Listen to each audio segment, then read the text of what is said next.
And we welcome you back on JCTV as we are live at USA International Raceway for the Thrustmaster 200 as the stars of the In the Pits News Truck Series make their first ever attempt to conquer this 3/4 mile short track here. It's going to be a fun one. It's going to be chaos. So we're looking forward to it tonight. I'm Dawson Allen. As always, joining me in the booth is Adam Kuhn. Adam, welcome to the show and welcome to this crazy race we're about to see tonight. Yeah, good evening, Dawson. This should be definitely an exciting one. Should be chaotic, like you mentioned. I think we're going to see a lot of incidents, a lot of short track racing, a lot of guys getting into each other, like we see every short track race here in the Pits News Truck Series. And frankly, every race here on JCTV seems to happen where we see all kinds of chaos, guys getting into it. But of course, in those races, we see a lot of long runs towards the end, and then it ramps up yet again. So it's just getting yourself in the right position in that long run and not getting too much damage in the early chaos. Yeah, it's definitely going to be exciting to watch, but also, too, joining us tonight, it's not just you and I, also welcoming back to the booth here this weekend, Ben Smith joining us here tonight. Ben, welcome.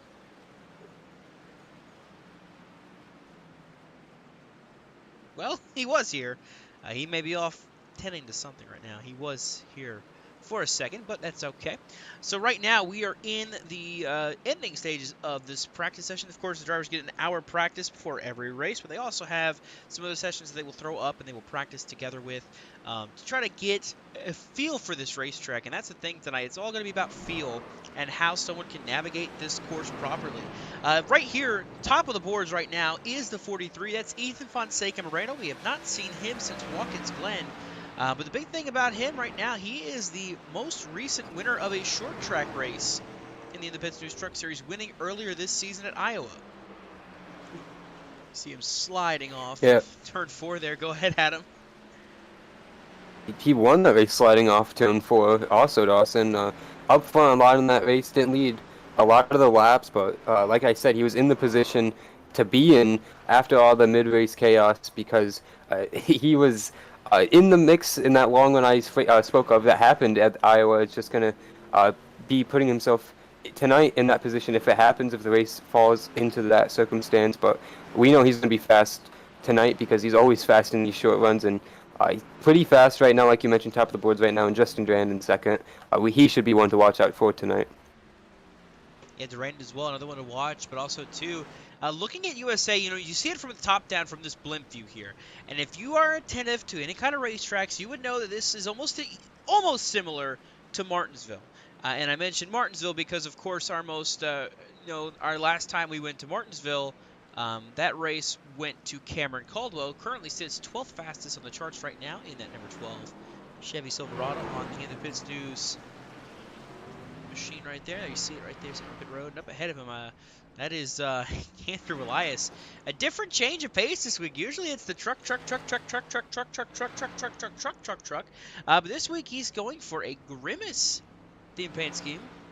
In honor, of course, the character Grimace celebrating his birthday with McDonald's, their whole partnership they're doing there. So Elias joining in on the fun there and putting on a Grimace paint scheme for tonight's race.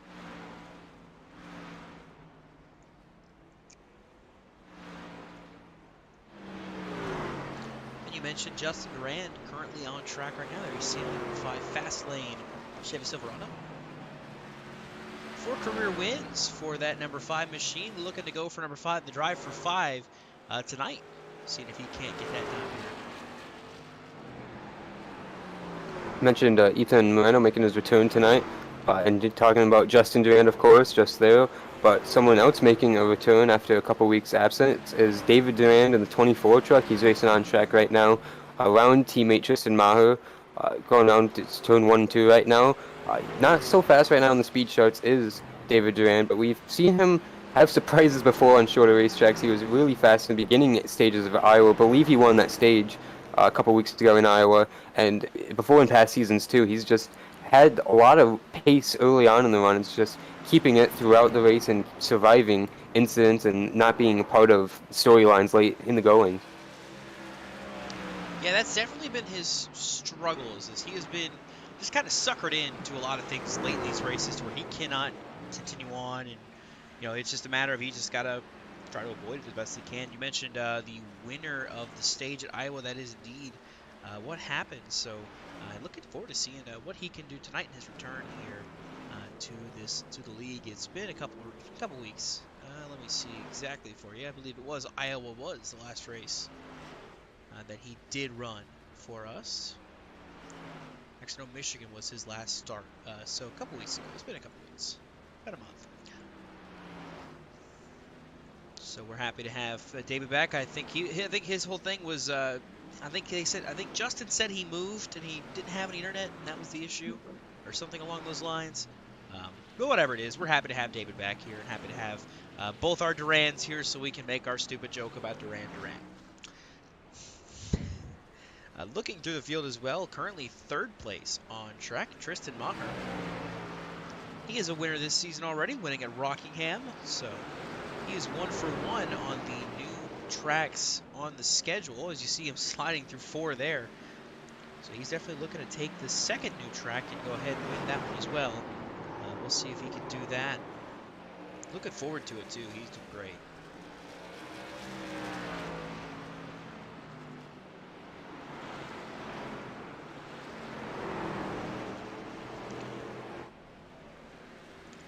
Two career wins, of course, for Tristan Maher. And just noticing, too, a jump to the 5th spot on the speed charts. It's the 20 of Jeffrey Armistead, making his 6th start here in the Independence News Truck Series tonight. Number 20 JCTV Waffle House paint scheme, sliding it down into the inside wall. He's had some impressive runs here as well, so he's looking forward to tonight, making another start and seeing what he can do. Swinging with the heavyweights here.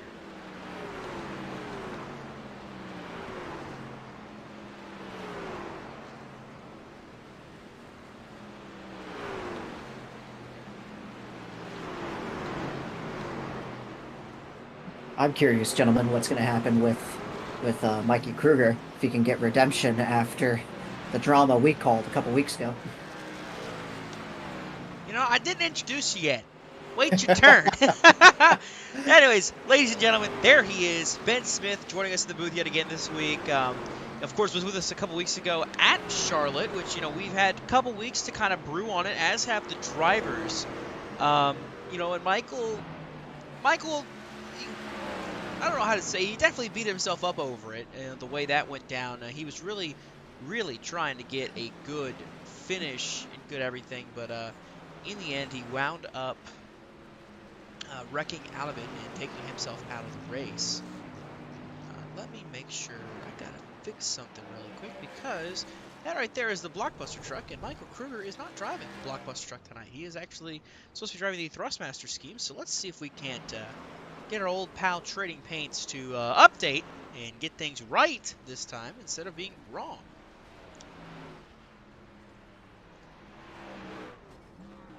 Practice is done. Ethan Fonseca Moreno tops the boards. Justin Duran second. Tristan Maher is third. Alonso Giacano in fourth. And Jeffrey Armistead rounding out your top 5 in this practice session. So qualifying is underway. We got a healthy field here tonight. Very healthy field. So looking forward to it.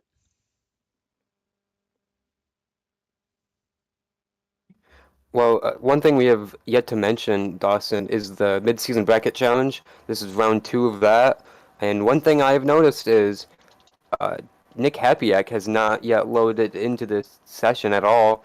He's not yet entered for the race tonight, and with qualifying getting ready to start starting already with 30 seconds on the board, probably will not show up tonight, and that's going to advance Justin Duran to the semifinals. And something very interesting about that, he had a bye from Charlotte because Jamie Wright never showed up 2 weeks ago for that race. So Justin Duran 2 for 2 on kind of, I'd say, lucking his way through this bracket challenge. Are you calling this a Mickey Mouse drive that he's got going on right now? Because that's Well, what it feels he like. finished 24th last week in advance. He was the first one of the first ones wrecked. He just wanted to make sure that, Oh, things were taken care of. That's all it was. Give me a few minutes and I'll get that graphic pulled up for you. Right now, qualifying is underway.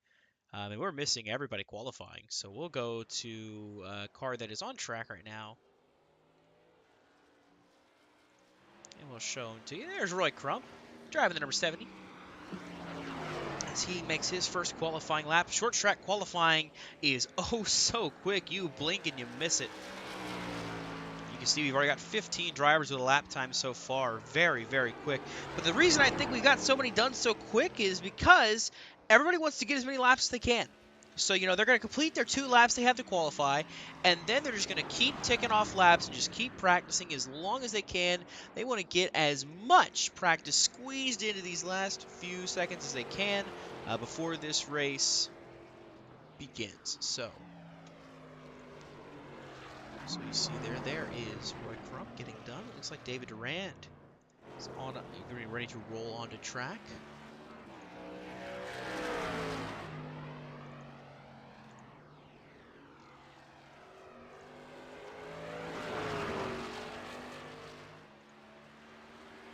So we will follow David Durand as he qualifies, and then we will highlight our bracket challenge, as was mentioned by Mr. Adam Coon.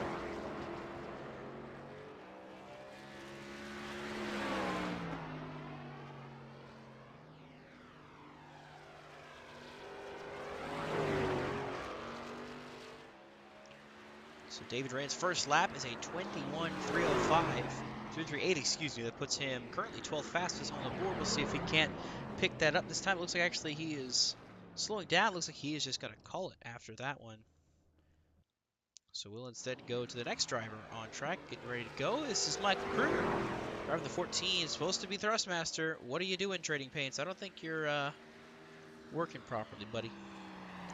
Anyway, supposed to be the Thrustmaster scheme. Instead, we see the Blockbuster scheme. But for now, we'll just kind of keep it as is as he makes his way through turns 1 and 2 down the back straightaway here.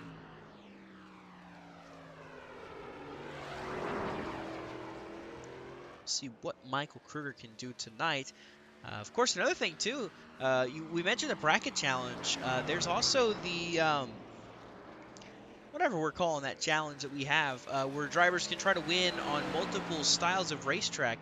If Michael Kruger can win this race tonight, he earns himself a $100 bonus for having won 3 separate styles of racetracks. So with that Super Speedway win at Daytona and Watkins Glen as well, I mean, he's looking to, you know, he's looking to line his pockets here. Yeah, that track type challenge you mentioned of, that's what it's called, the track type challenge, sponsored by Grid Network, who is generously putting up all that money for these guys. And you mentioned Kruger, the closest one. Could be very interesting tonight, knowing he's got that on the line this time.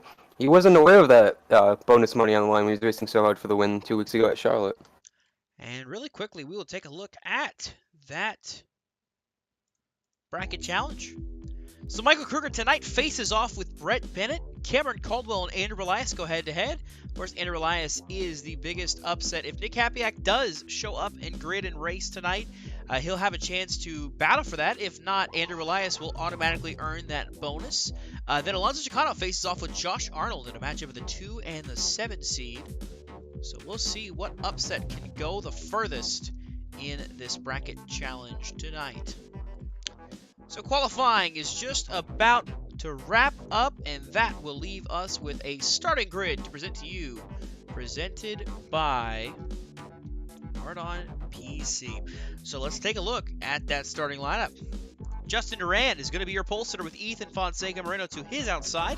Row number 2 sees Tristan Maher and Jared Wilson with a surprising top 5 qualifying attempt for the 83. Alex Kerfan starting 5th, Michael Kruger to his outside. Then it's Brett Bennett and Alonso Chicano in row 4. And running out your top 10 is Cole Snyder and Nathan Lehman. Starting in 11th is going to be Cameron Caldwell. Sharing row 6 with him is going to be Nathan Fuller in the 4th. Jamie Wright qualified 13th with Joshua Arno to his outside. David Durand starts 15th, Josh Carpenter in 16th. Kyle Tubb in the 10 qualified 17th. Roy Crump starts 18th. Jonathan Canfield and Ryan Bogie are going to make up the top 20, the top 20 starting positions. And running out the field here in row 11, we have Jonathan Parker in the 81 with Eamon in the 51 on the outside. Then we have Jeffrey Armistead in the 20 on the inside with walls to 7 on the outside. And rounding out the field, starting shotgun on the field in row 13, will be Andrew Willias. And that is your starting lineup presented by Mardon Technologies. A reminder, everything you see on JCTV runs on a Mardon PC. So as we look down upon the field, there will be 2 laps for warm-ups here.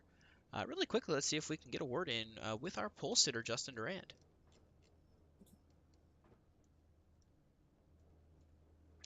Hey, Justin Durand, this is Boys in the Booth. You got a copy? Yes, I do. Alrighty, Justin, starting on the pole tonight, the first race for the field here at USA. What is your thoughts kind of heading into this race, getting ready to get rolling here? I actually didn't know what to expect. I've never ran at this track either until this week, so got a little bit of practice in. I'm honestly very surprised to have the pole. I was not expecting that. Should be a nice, fun race, short track. It's going to be very slippery all night long, especially in the long run if we get those. Expect to see some bumpers being thrown around, because you can kind of move somebody out of the way, honestly, so it should be a good one to look forward to. Indeed, it should be a fun one, and we are kind of just keeping our eyes on you here. This is your second pole, or third pole of the season, excuse me, with the pole at Homestead in Michigan. So 3 poles so far. What are you looking forward to? You know, how is this, you know, the early going speed has been pretty good, but what are you looking forward to for race speed? I just hope they can keep it under me, especially under braking. It's very easy to slide those periods under braking and spin out, so hopefully we avoid that tonight. As far as long run pace, who knows? I guess we'll find out together. Alrighty, we'll let you get back to it. Best of luck. We hope to talk to you later here, Justin. Alright, thanks guys. And that is Justin Durand, your pole sitter for tonight's race. And quickly, Adam, pick to win. Who you got? I'll go with the man you mentioned in the last moments of practice, Jeffrey Armistead in the 20. I think he'll be a surprise tonight. Ben, quickly, who's your pick? We have to go with Mikey Kruger. He gets the $100 bonus. And I got to make a pick here. I'm going to go with Cameron Baldwell. So, pace truck dives to pit road. The green flag flies. Justin Durand leads Jared Wilson in the field to green through turn 1 for the first time at USA.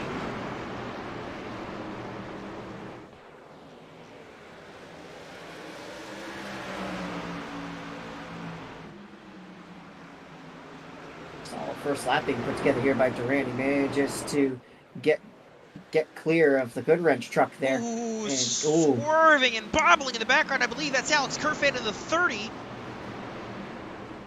As the battle for spots continues on, it looks like the fight is to get to the bottom. Nathan Fuller sideways in the back. He saves it, but the rest of the field doesn't. Caution flies. Josh Coppernol is around. Ryan Bogey's involved.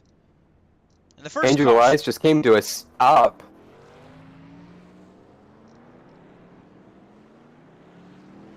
And the first caution comes out on lap number 2. And Dawson, real quick before... Sorry guys, before we go back to the GCTV replay, we had drama on the couple of pace laps. Ethan Von Seca Moreno disconnected. He had a packet loss upload failure right on the pace lap, so the outside pole sitter was not one of the 23 trucks to make those first couple laps. He has rejoined the server, though. He's just rolled off the pit road, so he is going to be 2 laps down. Thankfully, this caution came out, though, and saves him many more. See the replay here. The 4 of Nathan Fuller looks like he got turned by the 22 of Joshua Arnold. And then in the background, just a big stack up. Looks like David Durand might have gotten the back of Josh Coppernol there. I wonder if we can get another angle there. It looked like this, besides Andrew Elias, it looks like the Sitco truck, I think it was, came to a complete stop.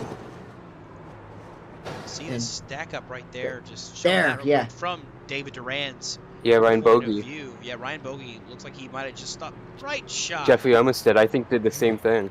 Yeah, he got real lucky back there. Quickly, we'll look back. Elias is a little bit further back, but he completely laid back from the back at the drop of the green flag there.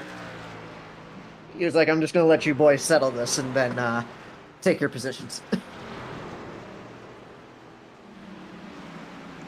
it was this time by where you would see him come around this corner. We'll go with the camera for this number 44. You can see right there, the stack up happens, and he, Armistead, and Bogey just barely Bogey misses that one.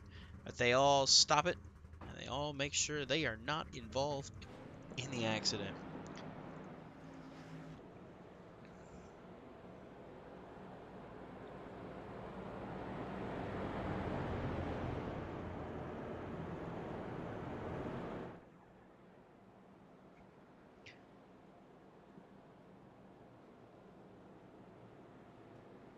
So the field back under caution. We'll see, or for the first time, excuse me, under caution. So as they continue through, take a look on the starter cam. You see that yellow flag is displayed in the field coming down the front straightaway.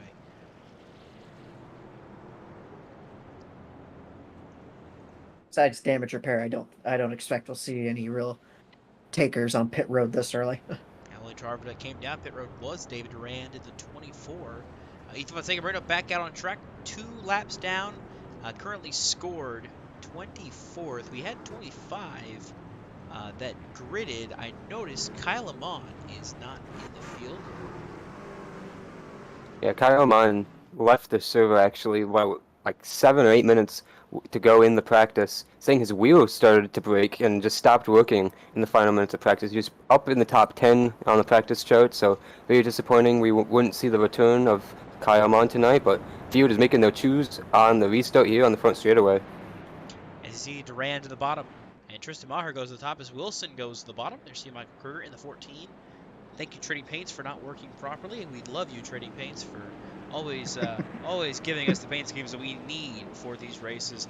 So as we get ready to go back green, it will be a green flag on lap 8. Of course, the stage is in 50 laps. They didn't show you our pre-race summary for the race analysis. It's 200 laps, 122 miles for these drivers. And the fuel window, you might as well just forget it. To the Geico restart zone, the green flag flies. Justin Durand leads the field back to green. What a smart restart there from Michael Kruger. He saw an opening and immediately went to the bottom in front of Alonso Chicano, right there behind Jared Wilson. An exact move of what And he's he's going to do there. Yeah, he's a good spot right there. Maher fighting back hard on the outside here. This is one track I'm sure you don't want to get caught too high on the outside, and although he's actually making the outside work right here, he's still keeping side by side with Durand. Durand's not able to get away. I don't know if Jared Wilson elected to go to the high side or ran wide there, Adam. Yeah, I think he washed a little bit too wide there in the entry of 1 and allowed Kruger to steal the deal on the back straightaway and clear for that 3rd position. And meanwhile, speaking of clearing for position, Justin Durand was able to do that there for the lead on Tristan Maher. I was going to say we had an issue back in the back. Michael Walls saved it. Somehow, I hear Jonathan Parker screaming about him not being talented, but he was able to keep it from bringing out another caution. As you see, Maher is right on the back bumper of Justin Durand here.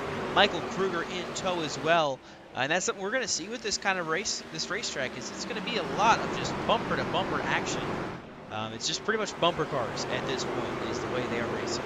Oh, we doesn't have trouble. Jonathan Parker on the apron almost spun out, but he saved it. I think he was racing Kyle Tubb. He's going to be on the going slow, but he did a good job not making that a much bigger situation. Going back there, you saw Ryan Bogey. He was battling with Kyle Tubb. He got pinched to the inside, saved it, didn't wreck it, but it's going to cost time for Parker. He's going to have to recover. But you saw in the background there, Ryan Bogey had an even bigger issue going through the grass. He's back straight and going, but currently 23rd on the racetrack. He is the last car on the lead lap. Ethan Van Moreno scored 2 laps down in 24th still. So he'll need some quick cautions in succession to try to get himself back on the lead lap here.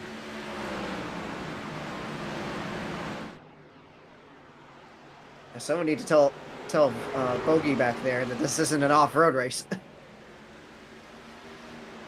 Tristan Maher right there with Justin Durand, but just not able to get up there and make any kind of battle happen. He is just kind of stuck where he is. Back in the background, I notice Josh Copperdoll is losing positions. He drops an on-track position to Ethan Van Moreno, but now under fire from David Durand. This is for the 18th spot.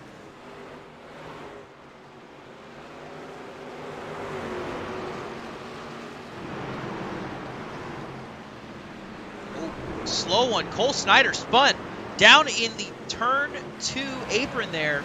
He was down on the bottom and he was sideways. lost it himself. Oh, he's about to lose. Yeah, he just barely kept that straight. Drivers are on the razor's edge tonight with this racetrack and how it's going to see a battle for position. Oh, there goes Kyle Tubb! Kyle Tubb gets turned off the front bumper of Jonathan Canfield. And the caution flag will fly again here. And the 10 of Kyle Tubb gets turned. Canfield saw camo, and Canfield committed friendly fire, turning that 10 truck around and bringing out the caution for the second time here tonight. Yeah, he just got keyed up on the radio, said, not clear, and then apologized to driver the number 10. Look at JCTV replay here. Coming down the back straightaway. And it almost just looks like... I think the 10 cleared himself. Take another look here.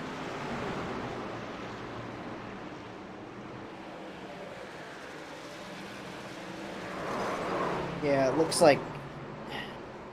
looks a bit like the 10 may have misjudged a little bit as to where Canfield was. Right there. It looks like just bang bang and racing. That's short track racing more than anything.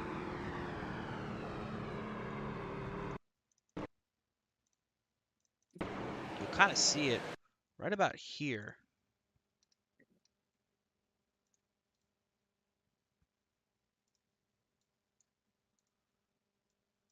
There's contact right there. And all that does is that just puts that 10 truck into the wall, the contact. You don't want to do that. I mean, I'm no expert. You know, that's a big no-no right there. That's a big no-no. You don't want to do that. Yeah, 10's going to have some handling and suspension problems after that. Contact made, and of course the 10 car, the 10 truck goes around. Kyle Tubb is on pit road right now, not having the best of times. So under caution for the second time tonight. Of course, the beneficiary from all of this, Ethan Fonseca Moreno, is going to get a lap back. Going to be one lap down, and in better news for him as well, we have a guaranteed caution still ahead of us. So as long as he can hold on to that lucky dog spot, he can get his lap back and be back in contention for this one. Our defending short track race winner at Iowa earlier this season. And for those of you that say, well, Iowa's not a short track, I say there are some things I can't say actually on JCTV that I would say to you right now. But if you want to talk true short track racing, the last true short track that everybody agrees on, Martinsville, was won by Cameron Caldwell. Michael Kruger also has a very recent win at Bristol. So got a couple guys with some short track pedigrees here in the field. Justin Durand is looking to add his name to that list and score his 5th career win tonight. Tristan Maher is going for his 3rd career win. And, of course, Michael Kruger is going for win number 8.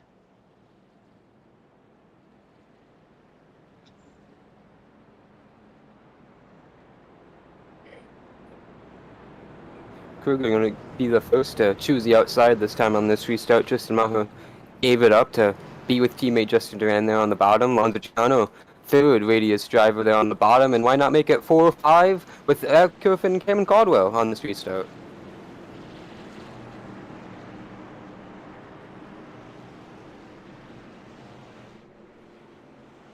Mentioned on that last restart, Dawson, Jared Wilson going wide. He's going to stay on the outside lane, and he's got Brett Bennett behind him here. Scary sight to have Brett Bennett in your rearview mirror. Caution flag is lifted. The green flag flies. We're back racing here at USA. And look at the launch that Kruger gets to the outside, trying to get the race lead here from Justin Durand. Durand's still fighting back on the bottom, though. Let's see what Kruger decides to do here in the turn. He's got a little bit of nose ahead. The guy was tight. A drag race down the front straightaway at the line that time. Michael Kruger scored as your race leader, leaning on that 5-yard contact. Oh, that was close there, Dawson. We almost had catastrophe in front of the field. They are able to maintain it and keep it rolling straight. It's still a side-by-side battle between Kruger and Durand. And Kruger a little sideways. Jared Wilson a little sideways in the background as well. They're still battling neck and neck for this race lead. Outside gets a good launch. Oh, they almost touched there again. Durand really trying to see if he can move Kruger out of that middle line on the turn and try and get him up into the marbles. But Kruger knocked the Kruger wall off a the little wall. bit there. It's going to give an Kruger's advantage to digging right Justin. Fighting to the inside, Maher is still right there, and you see there Justin finally clears Michael Kruger. And he'll pull up in front and keep that 14 at bay for now. Here comes Tristan Maher to the inside. Gotta wonder, gentlemen, is if we can get a good long run, how does running that hard on the outside affect the tire wear? Well, I'm going to have to stop you right there. Thinking there's going to be a long run, and I see somebody dropping spots. Brett Bennett is slow on track. Into the surprise of nobody. Kyle Tubb. And Kyle Tubb is around again. No Backwards, caution. no yellow. Somehow we're still green. It's a terrifying sight to see that we're still green. We're going to look back and see what happened really quickly. I noticed Brett Bennett losing a lot of spots. Andrew Elias and Josh Copano is the one that started that. Oh, it's a Big little bit of stack up. accordion Looks effect. like Andrew Elias maybe got a little loose on the bottom of the track. So we're looking back really quick before we go back to the race. Maybe stacking up as well, seeing a lot of checking up. Copernal, then there you see Tubb, and then it just happens. Everybody just spins out. Right there, we are about to be 3 wide almost there, entering the corner. You see up ahead, Bennett and Canfield leaning on each other. Canfield right up on the door of the 47.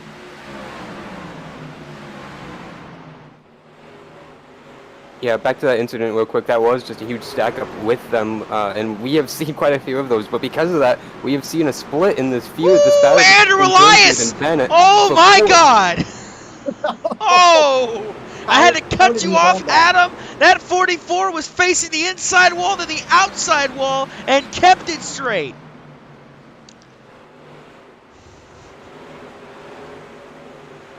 Yeah, I don't blame him. I just look back at it. He did a good job keeping hold of that truck, that bright purple machine. Easy to recognize here tonight, of course. Had people with the grimace, but that battle you mentioned is still ongoing between Bennett and Canfield for 14th, but they are just now losing more time to 13th place David Durand. They're a second and a half behind him. They got a lot of Bennett off the wall, and they got a whole stack of the field coming up behind them, who are probably impatiently waiting for them to settle this.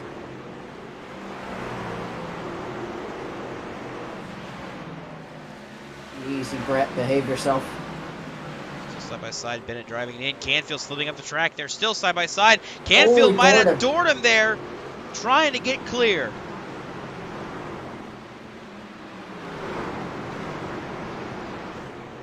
He should get him clear here in this turn if he does. He will. If Bennett can turn across him over, he will, but I don't think he'll be able to. So that puts Canfield into 14th solidly now. You see Bennett rolling right up onto his back bumper. This is still an ongoing battle. Spinner up ahead. Nathan Fuller. Brett Bennett's going to slide as well. Oh, no. Brett Bennett saw the wreck and said, I want to be part of that too. Let's take a look. Caution will fly. This time now, just really quick looking back to see what happened. He snapped loose off the corner. He just wanted to join Nathan Fuller. It's not a golden retriever, Brett. Caution will fly. We'll take a look back and see what happened to Nathan Fuller. I believe it's more of the same that we saw from Brett. He just snapped loose on exit. Yep, there he goes. Locks it down. He has it saved, no worries. And then Brett Bennett says, let me party with you, buddy.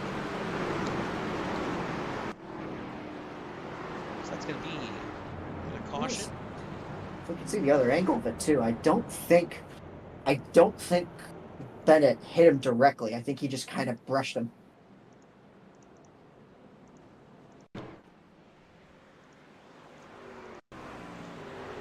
See right here. I'm not sure about that, Ben. Brett slid in there quite a long way and then kind of pinballed off of Nathan into the inside wall just a little bit. Well, that's why I was curious about it, Adam. I was hoping we should be able to see it here. You see right here is what you're looking at. You're looking at Fuller right there, and Brett decides to take a massive impact into him right there. And it's going to be right about there. Brett realizes there's going to be contact made. Let's see if we can get a better picture of those drivers Yeah, on the looks front like he just kind of doors him. I do believe this will be a good camera angle. You'll see Right there. right here. And then just right there, sideways. He And just got the rear. Yeah, just got the rear quarter there is panel the by point of just a bit. contact right there.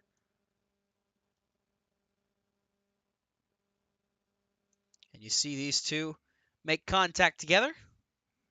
They're in victory lane. And that's just what happens at short tracks. And you just have those stack ups that happen and just really just takes you out of it. So, as we get ready, this caution is out right now. We're getting ready to go back green. I noticed some drivers on pit road. Brett Bennett and Kyle Tubb obviously on pit road for some damage repairs and everything. Nathan Fuller damage repairs as well. He's been on pit road for over a minute now, so obviously some decent damage to that number 4 truck. I noticed Jeffrey Armistead and Andrew Elias both came down pit road as well that last time. Interesting about the two of them. Correct me if I'm wrong here, Dawson. The comeback kid should be getting the lucky dog here. Yeah, Ethan Fonseca Moreno back on the lead lap this time.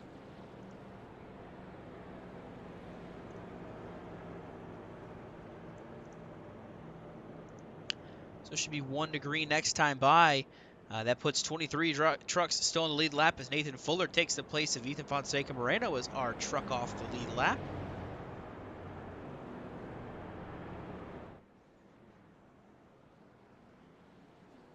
So the field approaches the front straightaway to choose. See Duran to the bottom, Maher to the top. There's Chicano to the bottom. There is Kruger up top, Wilson and Kerfan go bottom. Cameron Caldwell to the top side this time. Back there in the background.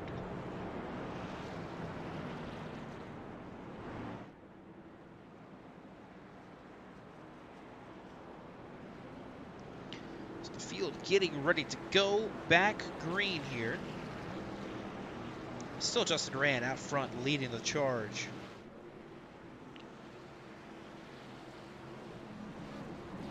Three and 4, the pace truck will dive in. We'll have about 12 laps to the end of the stage. Settle some stage points. Green flag flies. We're back racing here at USA, and a lot of wheel spin for a lot of guys in the back. You see Kruger already back to the bottom on the back bumper of Justin Duran now. Well, that's tight there. Oh, Jared Wilson makes contact with Caldwell in the background. They stay straight. We stay going. They're three wide in the background. Michael Wall's making his presence known, and there goes Michael Walls. He's going to get hooked. Oh, this is going to be bad. Josh Arnold's going to get involved. Kerfan, and a lot of guys flying right by it. Huge rate to speed. Everybody flying by. Somehow. Oh, there's another spin. David Duran has turned around in turn 1. Chaos on that restart as everybody is trying to go for some stage points. Once again, the contact grimace. with Duran. So go ahead, Adam. Sorry. Sorry, Ben.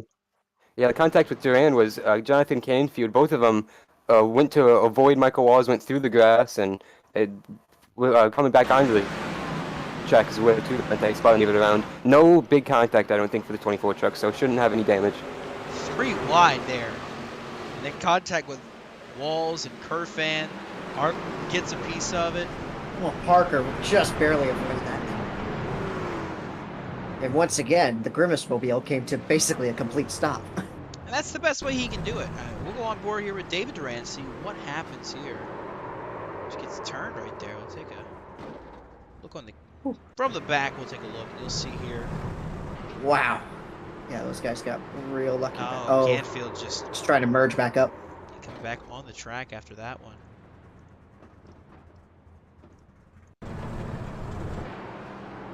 Just takes out David Duran.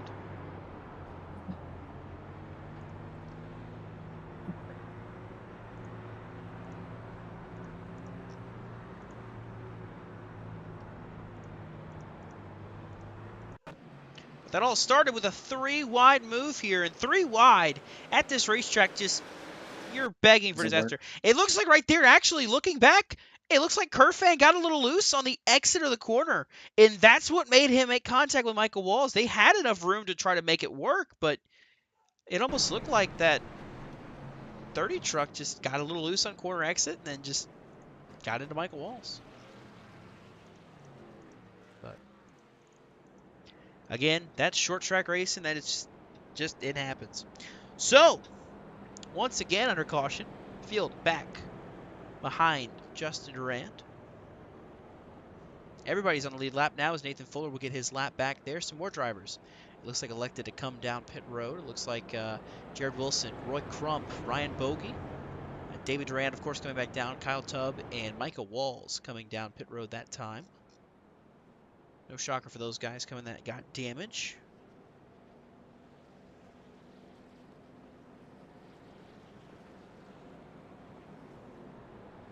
Well, guys, it's going to be probably 5-lap shootout for the end of the stage. If anything, it's going to be what we need a lot of tonight. Just guys elbows out, just trying everything here to get to the bottom and race as hard with the guy alongside of you as possible.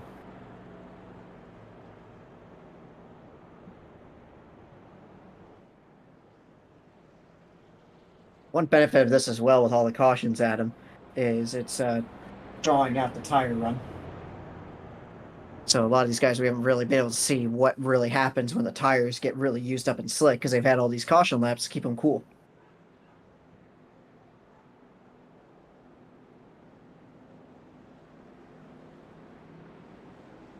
Be interested to see how Durand can manage this with this 5-lap shootout for the stage.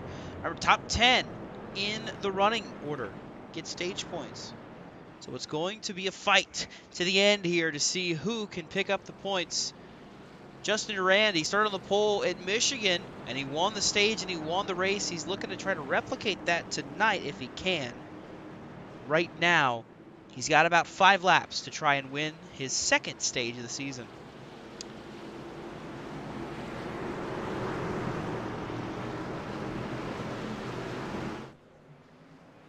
Field in the hands of Justin Durand. The green flag flies. We're back racing at USA. 5 laps to determine the stage here in the Thrustmaster 200.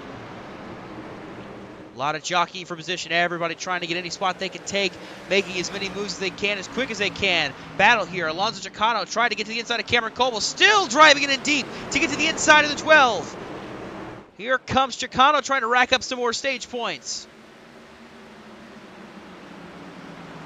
Meanwhile, out front, Justin Durand.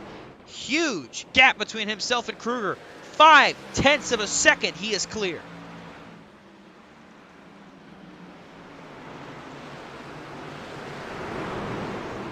Cole Snyder battling Jamie Wright. This is for the 6th position, excuse me. That is for stage points there. Joshua Arnold, Alex Kerfan side by side just behind. And Jonathan Parker currently sitting in the catbird seat as the final driver that would score stage points here tonight. Of course, not running for points, so he does not earn any points, but he takes that spot away from someone who could benefit from it. There he goes, passing the 30 of Alex Kerfan to his inside.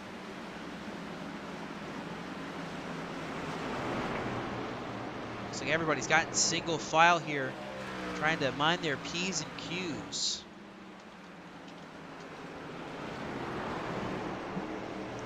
I think after all the chaos we just had, everybody's just trying to get to the end of the stage with all their wheels intact.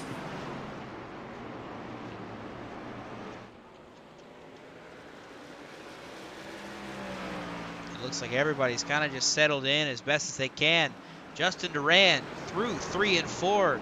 He makes it look easy.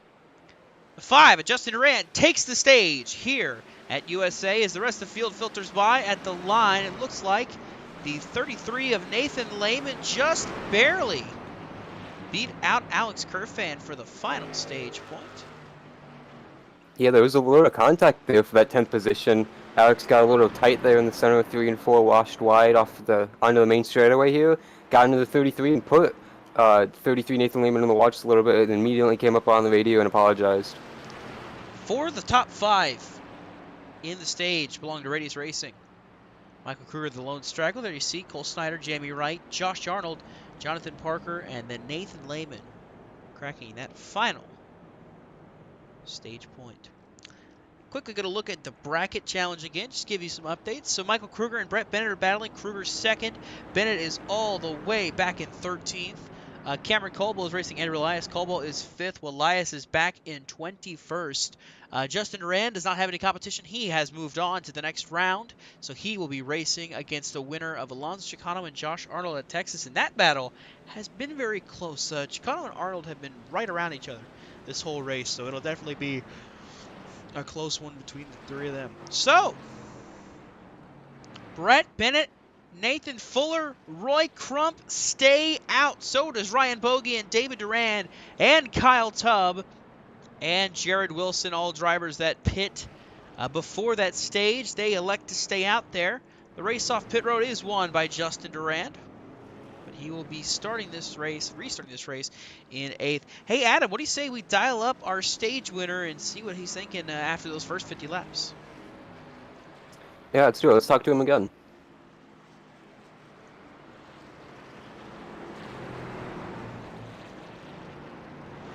Hey Justin, it's Adam in the JCTV booth. You got a copy?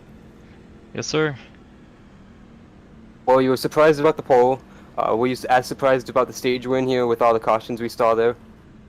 Yeah, I was surprised to keep that. You know, I was battling Mikey there for a good 3-4 laps side by side, and then even with Tristan later in that run.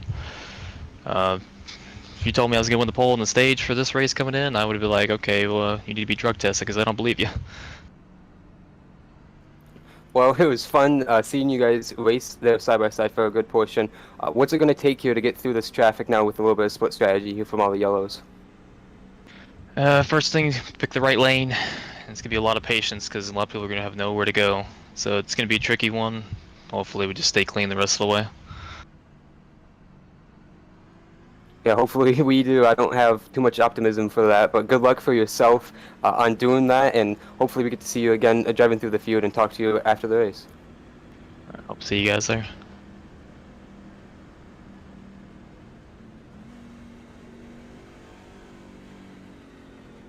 That is our stage winner, Justin Durand, in the 5 truck. Going to restart this race in the 8th position here, Dawson. See the choose. It's going to be a mess to get to the front. You see Michael Kruger going to be restarting ahead of Justin Duran, choosing the outside where Duran chose the inside. It's Brett Bennett leading the field back to green on this restart. We are underway for the second half of this race here at USA. Already 3 wide. Yeah, it's going to be Kruger and Maher there in the middle of the field. Kruger going to try to fight his way through these older tires as quick as he can. Maher to his outside, though, is going to fare a little better in that 69 truck. He looks like, oh, never mind! Oh, no. There goes Maher, Kyle Tubb, Oh, and Justin no. Duran, the big one here at USA. Half the field piles into it. There goes the neighborhood. Cameron Caldwell's involved. Tristan Maher, Alex Kerfan, Josh Arnold's in it. And just like that. Dawson, it'd be better to say who isn't. That was the track blocking wreck we all feel talking in practice pre-race. It just congested the whole front straightaway, guys. Are you kidding me? It was coming from a mile away. And it all starts with Tristan Maher. Oh, he got wicked sideways. And just like that, the field just stacks up. You see Cameron Caldwell get turned. Nathan Lehman was in it. Oh, Alex Copper. Kerfan. Josh Copperdole made a big dodge there. Man, Kyle Tubb hit the wall head on one of the first impacts, and he just kept getting hit. Take a look from the entrance of turn 1 all the way in the distance. And you'll just see it happen. We do an onboard with Josh, you'll get a good view of all of it. Oh, don't worry, we will, because right here you'll see it all. See right here, that hole. Just nowhere That to go. is the track blocker. There is no Michael Walls crossing took right quite there. a big hit. See there, Nathan Lehman, Michael Walls, Alonso Chicano through the grass, Jamie Wright sideways there. Justin Rand got a piece of it, not too much. But you can just kind of see as the field just all stacked up. Chicano just trying to sneak through in the grass. Yeah. Jonathan Canfield tried following them, but Nathan Lehman had backed up, and he got hit quite a few times after that. Yeah, anyone who went to the inside just had nowhere to go. Chicano had nowhere to go. Hits to 10 at Kyle Tubb. Michael Walls is there with Jamie Wright. You'll see Tubb get turned up the racetrack. Luckily, Parker and Coppernoll and Moreno able to miss it.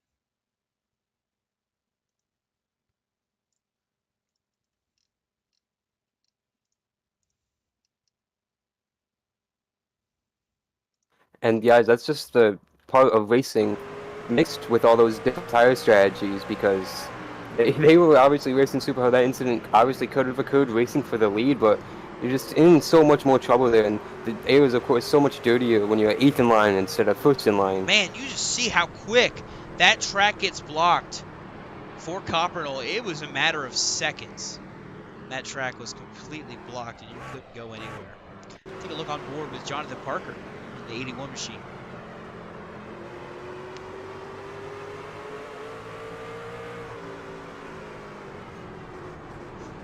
Oh, how was Parker not involved in that one there?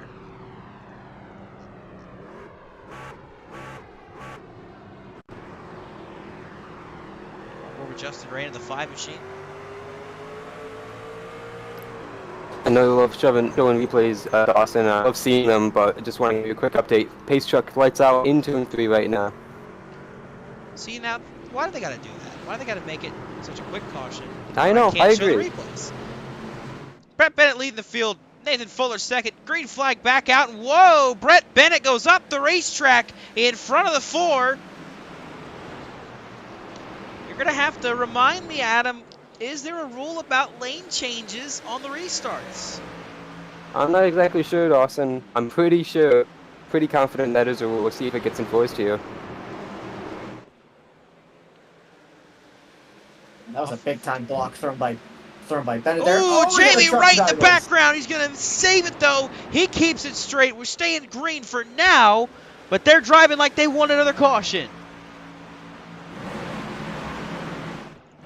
Cautions breed cautions, Dawson, and today cautions have been breeding faster than a Catholic rabbit. Ooh, Kruger had a moment there. He gets to the inside. He's trying to make moves, though. Trying to get by Bogey and Crump here. Right in front of this 14 machine. He is pushing as hard as he can.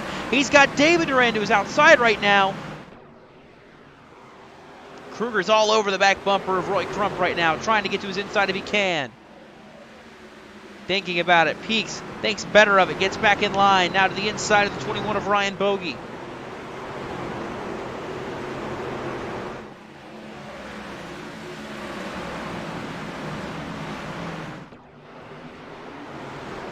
They are so tightly packed together here as they make their way around this racetrack. And you see them sliding. Everybody trying to keep from being part of another track blocker as best as they can. It is just so tight here at this racetrack. There's just no room for error.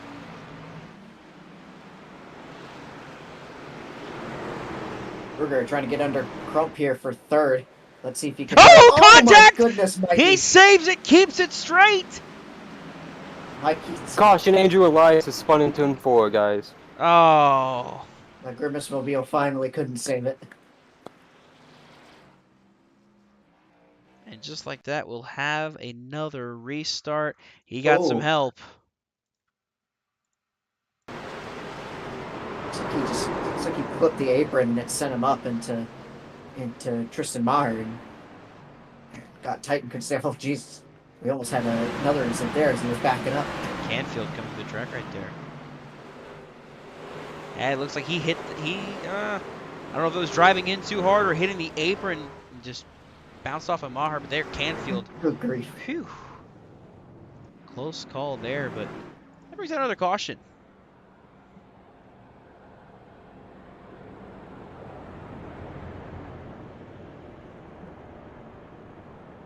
So the field will once again stack back up.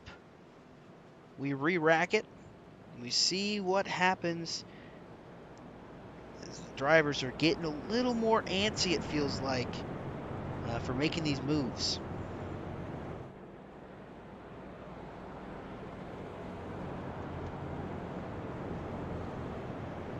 Because, you know, the stage is over. I mean, they're not racing for stage points. They're just racing for track position right now.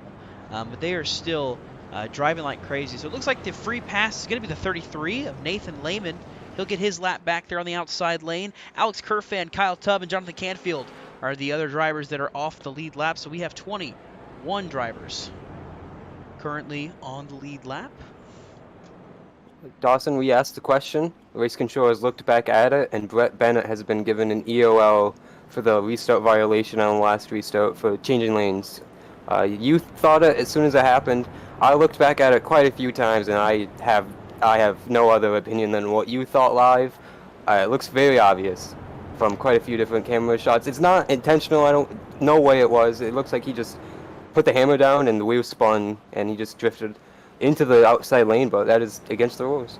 Yeah, that's what it looked like. It looked like he was just overzealous and smashing the gas to get clear on the restart, and he's going to end up paying for it, dropping to the back of the field on this restart. So that number 47 machine, it was out front for a couple laps. Can't say it wasn't, but now it's going back into the Hornet's Nest. The EOL going to be costly for Brett Bennett, of course, on older tires as well.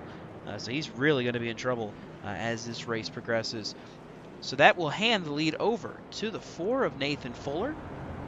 An eventful way for this all to happen, because he was the reason he got put a lap down in the first place and put in this position was his spin off of turn 4, and then following that, the contact with Brett Bennett.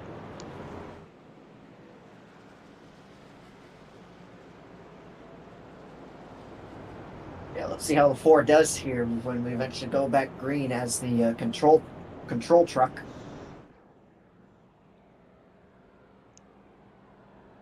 His issue really hasn't been any kind of damage or anything to that truck. It's just been a matter of being mired in the back of the pack. He's had some speed. He showed some speed in practice, so we'll see what he can do out front as the control truck. You see there, Roy Crump to the bottom, but Michael Kruger to the top. That will put him to the outside of our race leader. Roy Crump to the inside. David Rand went outside. Jared Wilson back in the background on the inside as well. We've seen Kruger has been able to get some decent speed on restarts on the outside there, so he should. I fully expect he's going to make a battle out of this when we go back green. Yeah, not to mention too, he's got fresher tires. I mean, he has better tires than the 4 truck of Nathan Fuller. Green flag is going to fly, and oh, Jared Wilson having connection issues. That's really going to slow everything up on the inside line. You see Crump is way slow. When he reappeared to the inside of the 70 truck. But for now, Fuller hangs on. Kruger now trying to the inside, diving into the inside. Huge crossover. Aggressive move by Michael Kruger. It's going to get him turned. Michael Kruger around. Ryan Bogey another. Huge wreck again. Mikey, Fuller no. Fuller was pinching Kruger very hard into turn 3, gave him very little room.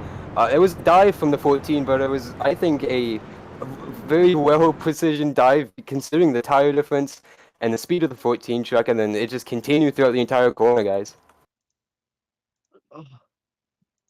Yeah, it wasn't an aggressive move to dive to the bottom with that crossover, but it wasn't like he wasn't there. He got the move off right here. He got to the inside. So, I mean, he had the nose there. He was to the inside. Fuller pinched him, and gave him no room. And then right there, Kruger just gets turned. Ryan Bogey, Jonathan Parker. See there, Andrew Elias, Brett Bennett gets some contact. What was the 4 thinking there? Like that. Fuller, that was. And Fuller got turned as well in that dust up as well. Off the front bumper of Justin Durand.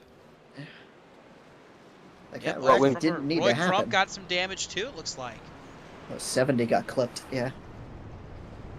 And there's Chicano as well. So, I mean, yeah, a lot of drivers with some kind of contact. And that stack up there, as you'll see them exit turn 4. Hey, Dawson, don't look now. Look who's up to 5th now. Well, I'm looking at the top 2 right now, and I'm just laughing internally is what I'm doing. So we've got a Duran top 2. Finally, we can say it again. Thank you, David, for coming back and giving me the pleasure of making that joke, because it is the best joke, the best running joke here on JCTV is the Duran joke. But, David leading just in second. We're going to look at this from the exit of turn 4, and then we're going to go back live because I feel like we're about to go live. You see there, oh man, Kruger just pops up out of nowhere.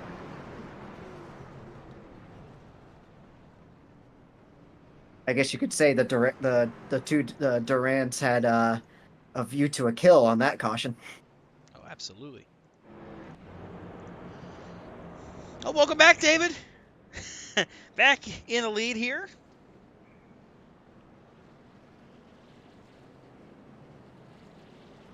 Nothing short of excitement, that's for sure. But that's been how it's gone for the Independence News Truck Series with short track racing. It's always been chaotic, so no surprise that we have the field kind of bunching up like this and having all these chaotic moments.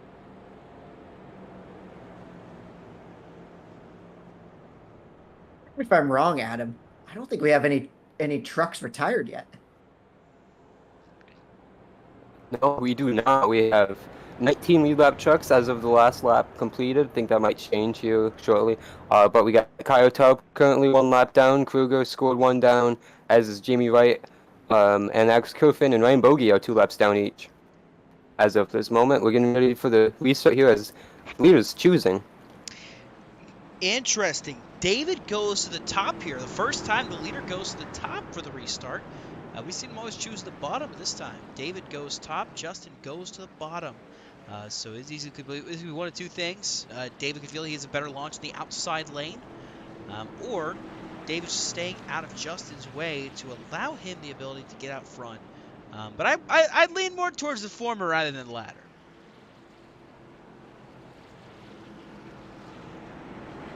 Restart's been waved off, I think, because of the choose. A lot of guys in the wrong position, some guys catching up from the pit stops and repairs, so another lap here under yellow.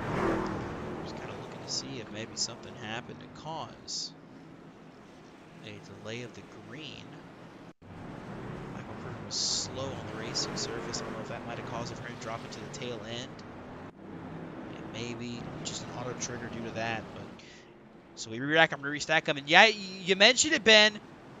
Second in the outside row, Ethan Fonseca Moreno, that Peak Performance Motorsports number 43, sneaks his way back up to the front of this field. Lucky to miss the first 2 laps, but it doesn't matter. He got those laps back. He is ready to contend for this win. Pace Truck is going to dive back to pit road. David and Justin, Duran, the front row. The green flag falls. We're back racing in USA. Great restart for the 24 there. He's going to get clear. Absolutely fantastic restart. Leaves Justin and Moreno side by side for second. You mentioned nobody out of this race. Right now, Ryan Bogey's still on pit road getting damage repaired. Might as well take him out. Justin gets into Ethan there. They gather it up and save it.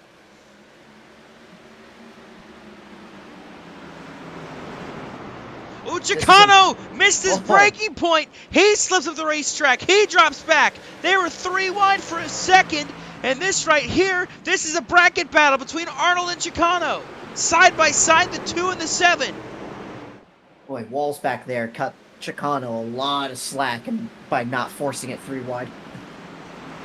Chicano and Arnold, the winner of these 2, faces Justin at Texas next week, and they're still side by side here. The battle for 5th.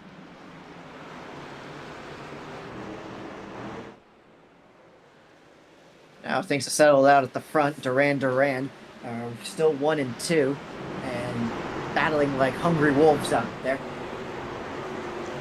Chicano clears for now, so that holds him in that spot. Caldwell still ahead of the 44 Vander Elias, and Brett Bennett is currently in front of Michael Kruger.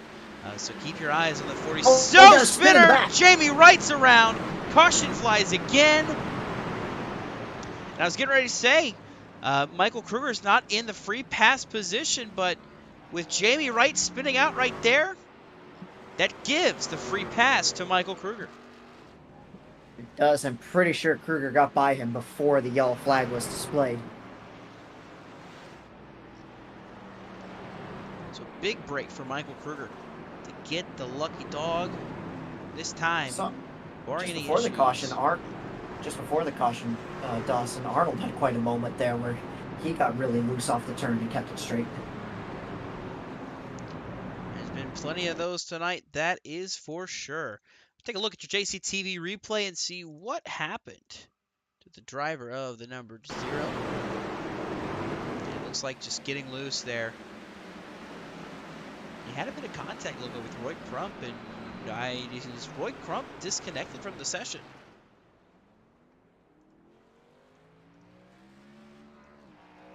So that'll probably be our first DNF of the race.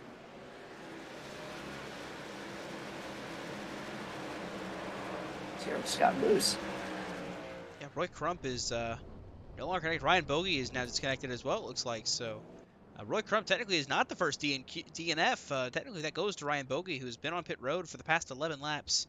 And it looks like that's going to be the end of his night. He is going to call it a night. So Michael Kruger, you're a free pass. Back on the lead lap. So he is right back in the mix of things here. As the field comes by the start-finish line. Still Duran, top 2.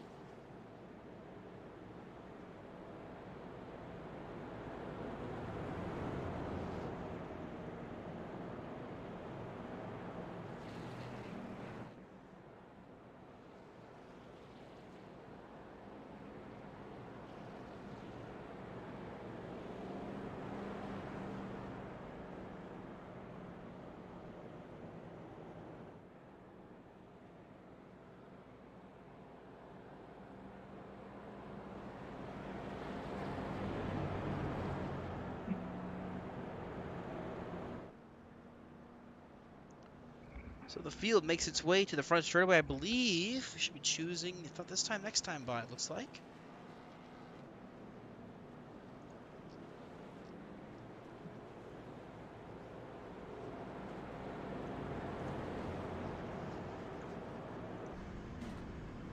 It's on board of Brett Bennett.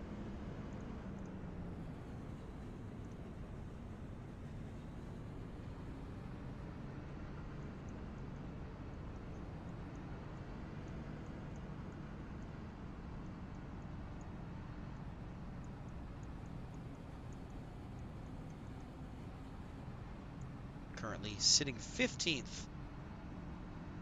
race right now.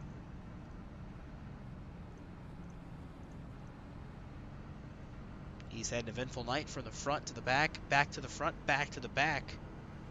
So he's hoping to get back up front one last time and stay there if he can.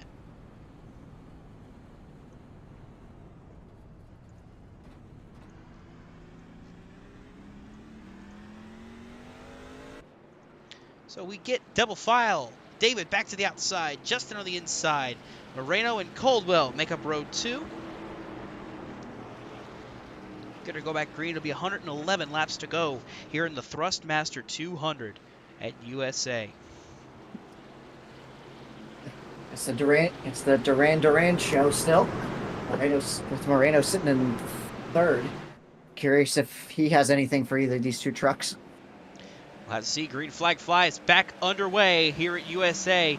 And again, another great launch for David. Gets him clear side by side, almost leaning on each other for second on back. Justin just clears Ethan, who now crosses him over, trying to get to the inside. He will get to the inside. The nose of the 43 machine, side by side with Justin Durand for second, while David clears out front. There's a slower truck up front, wrecking in the back. It's Brett Bennett. Oh! Hard impact on the inside there. Alex Kerfan turn. That's Jonathan Canfield in the 16, and we are under another caution flag. They were just getting ready to catch a slower car. I believe it was Kyle Tubb in the 10 that they were catching, but they are not going to put him another lap down. He will stay in front. We're going to look and see what happened with your JCTV replay. See what exactly happened to one Brett Bennett to cause him to wreck. Inside of 3 wide. Oh, just contact with Andrew Elias there, and then Canfield hard on the inside wall. Kruger piling into Alex Kerfan pretty late there. I think Kruger tried to go for the gap there and see if he could gain a couple of positions before the flag threw, and he came up so quickly that Kerfan didn't see him.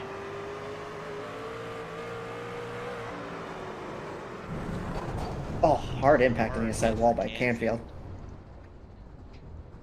70 came to a complete stop.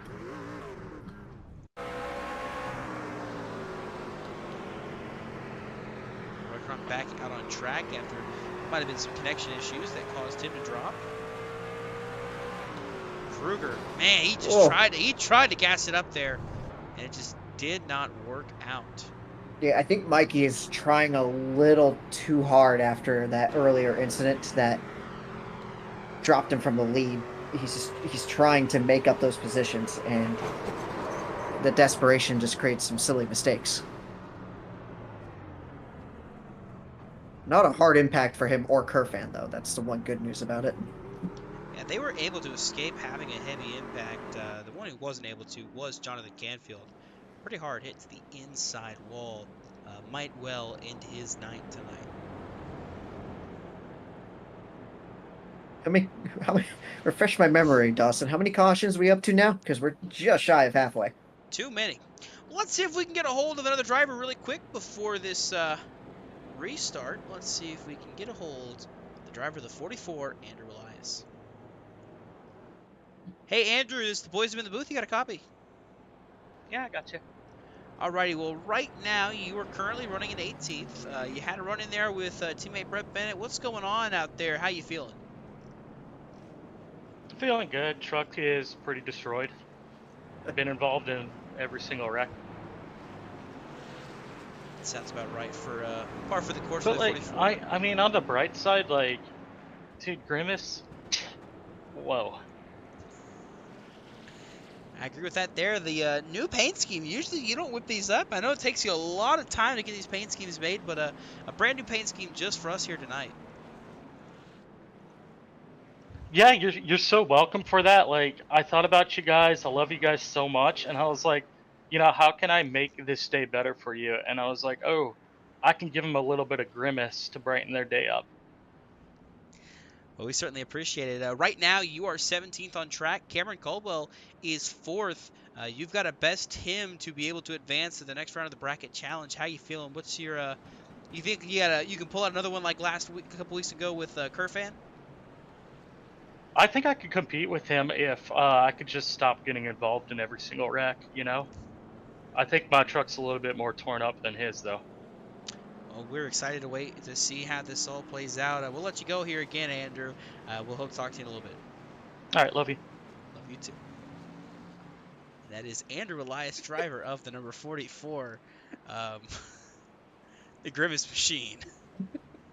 So we're getting ready to go back green. We've lost. We haven't just lost.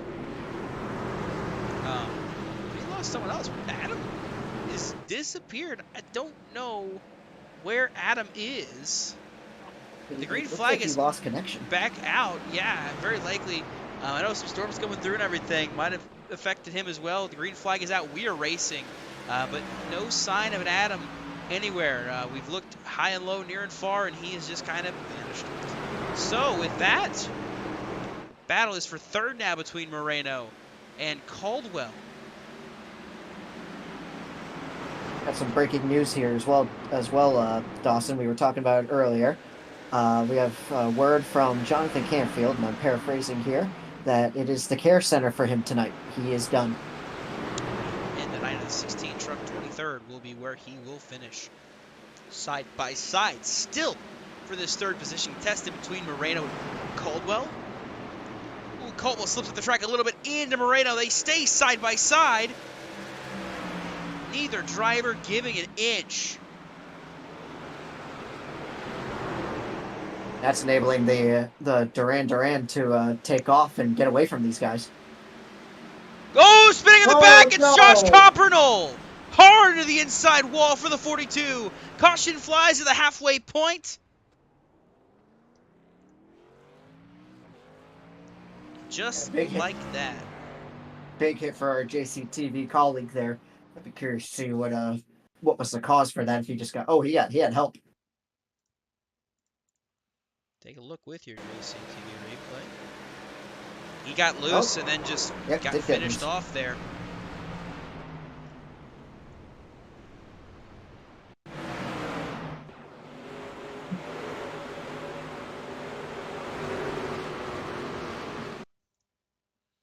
Just loose on exit, and you'll see right here. He's just along for the ride at that point. Damn. Pow. I'd be curious if that's a day ender or if he's going to continue. Well, the new damage model is a little more forgiving comparative to how it has been. So we'll see, but Coppernote is still rolling, so I don't think it's affected him any much. Now, we have split strategies in play here. I don't know if the tires haven't seemed to really matter as much as I would have thought they would have. But right Many now, cautions. from 11th on back, it looks like are on pit road. That's Michael Kruger, Cole Snyder, Alonso Chicano, Nathan Lehman, Jamie Wright's on pit road, Josh Coppernote, Jeffrey Armistead, to name a few of them. It looks like all of them back there have elected to come down pit road this time. To compare to the rest of the field, David Durand has been out for 60 laps. Justin 49, Cameron Caldwell 43, Ethan Fonseca Moreno is at 50, Jonathan Parker at 27. So you see split strategies and when they've pit with these cautions kind of coming out here to see about making it to the end or maybe making the tires mean a little more. So it's definitely going to, keep your eyes peeled and see what these drivers do and how they're able to navigate this field. We've crossed the halfway point. I'm not too sure what the fuel window was, what the number was, but definitely going to possibly play a factor here for some of these guys that have yet to pit at this halfway point of this race. I think it's safe to say, Dawson, that the way this race has gone, I don't think the fuel window really matters at this point.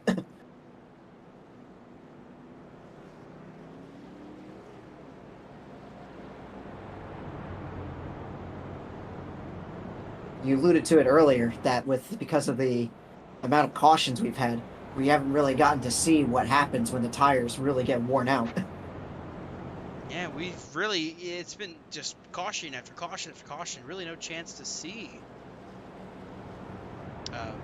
what exactly their plan would be and how the strategies work out. So, but at the same time, there is a big difference even with caution laps. You're still going to see a difference in 60-lap-old tires compared to a fresh set of stickers. There's going to be a difference no matter what. So, David, back to the top. Justin, back to the bottom. This time, though, Moreno and Caldwell swap spots. Caldwell to the top, Moreno to the bottom.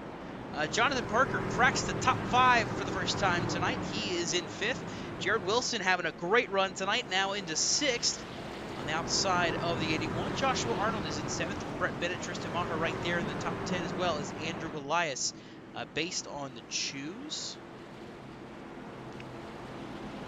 And again, your bracket updates. Justin has moved on. Arnold is currently holding the spot over Chicano after Chicano pit. Bennett is over Kruger. And then Andrew Elias and Cameron Cole are both in the top 10. David Durand, an early launch there. He catches everybody sleeping as the green flag flies. Oh, he's gone. He is long gone. He's in another zip code now.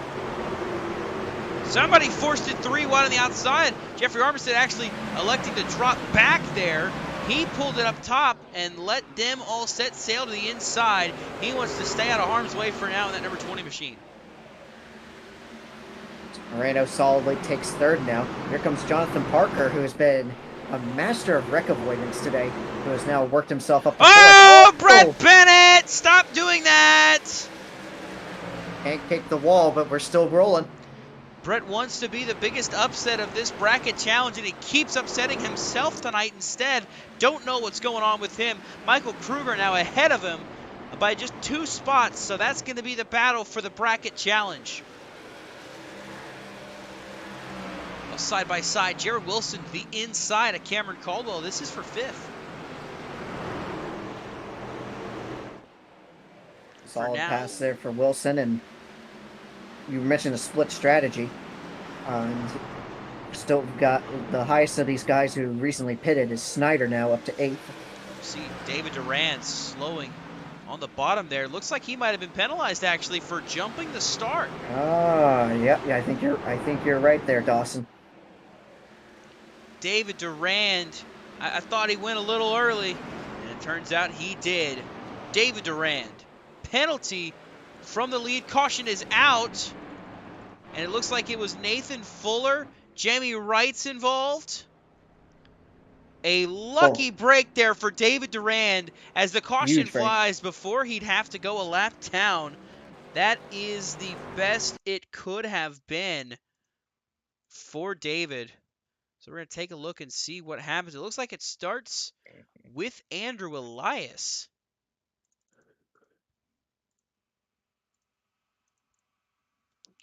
Ooh. Will help in the rear end there. And then it's just a stack up. And right there, Crump gets in the back of Jamie Wright. Brett Bennett just clobbers Jamie Wright there. And then Nathan Fuller nowhere to go. I think it's better to ask at this point, Dawson, what hasn't Brett Bennett hit? Maybe the snack bar. I'd say is probably what he hasn't hit yet. See right And there, the 0 hits right there, and he spins it around. He also hasn't hit the pace car yet. So with David having to serve that penalty, he drops back to the back of the field. Justin Durand on pit road, as is Tristan Maher, Cameron Caldwell. So it looks like the strategy there for the Radius Racing drivers is to pit there. Brett Bennett is on pit road, no shocker. Cameron Caldwell, Nathan Fuller.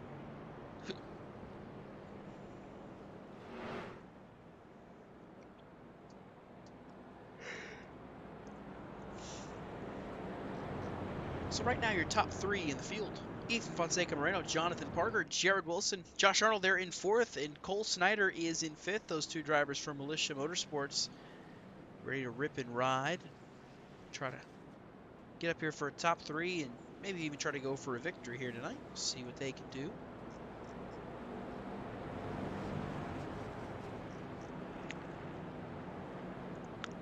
So still no word from Adam yet. I do believe he just had I would be willing to say probably lost power or maybe something happened.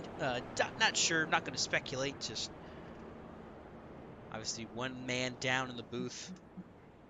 So.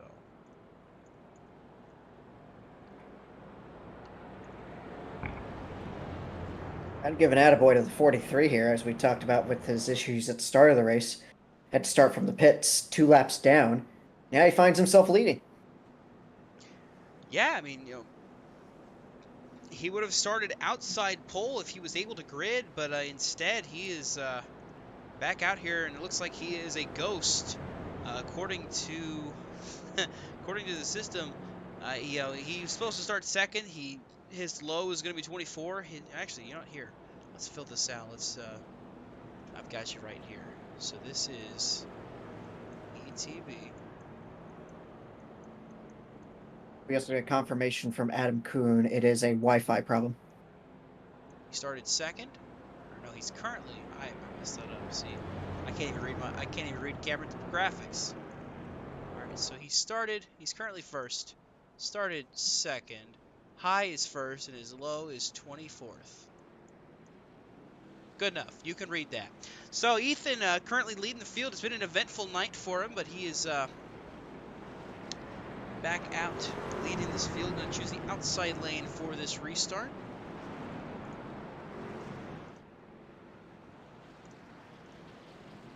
Jonathan Parker to the inside. Season 3 champion, member of the JCTV booth here for Saturday Night Races.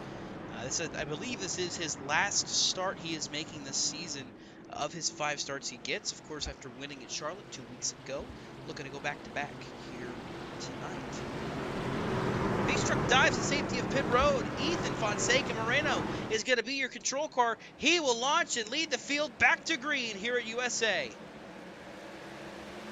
Parker stayed with Moreno, and he's going to have a good look underneath them on the inside here.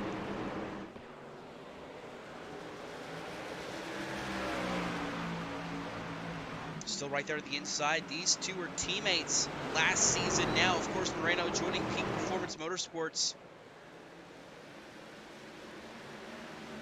Still battling clean in the back. Everybody staying straight. Moreno gets the benefit and takes the position. Spinning, wrecking Joshua Arnold. Heavy contact into the outside wall. Caution flag flies again. He looks like he got hit in the front end there too by somebody. Yeah, that might be a day ender with the kind of damage that 22 has. We've seen this graphic a lot tonight. It's the JCTV replay. It's getting overtime.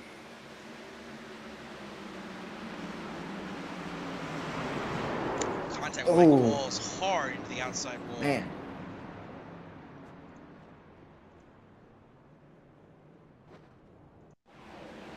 Trying to look and see what happened if it was a case of Arnold coming off the bottom.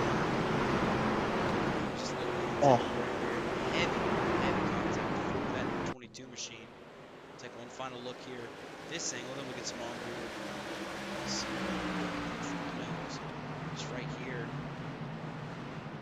It looks like they That is tight right there. It's not the first time the 7's gotten into somebody either. More Michael Wallace here and see what he saw from his perspective.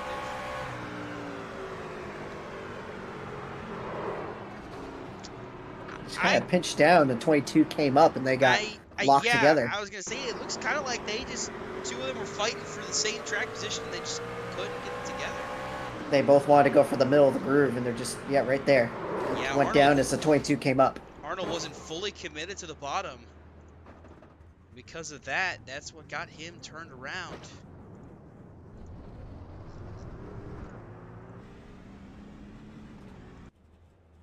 There you see him on pit road. I suspect by the amount of sheet metal we saw fly off there, the 22 probably got the meatball. Oh, and some fans have probably got some souvenirs somewhere.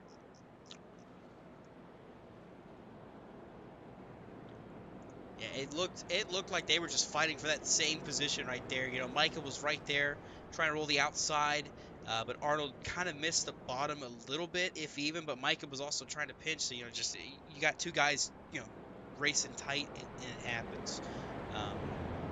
That puts center caution again. We'll cross the line this time. 80 laps to go. Dawson, what's the record for cautions in this series? I could not tell you off the top of my head, but I tell you, we're probably going to break it tonight. That's for sure. Easily.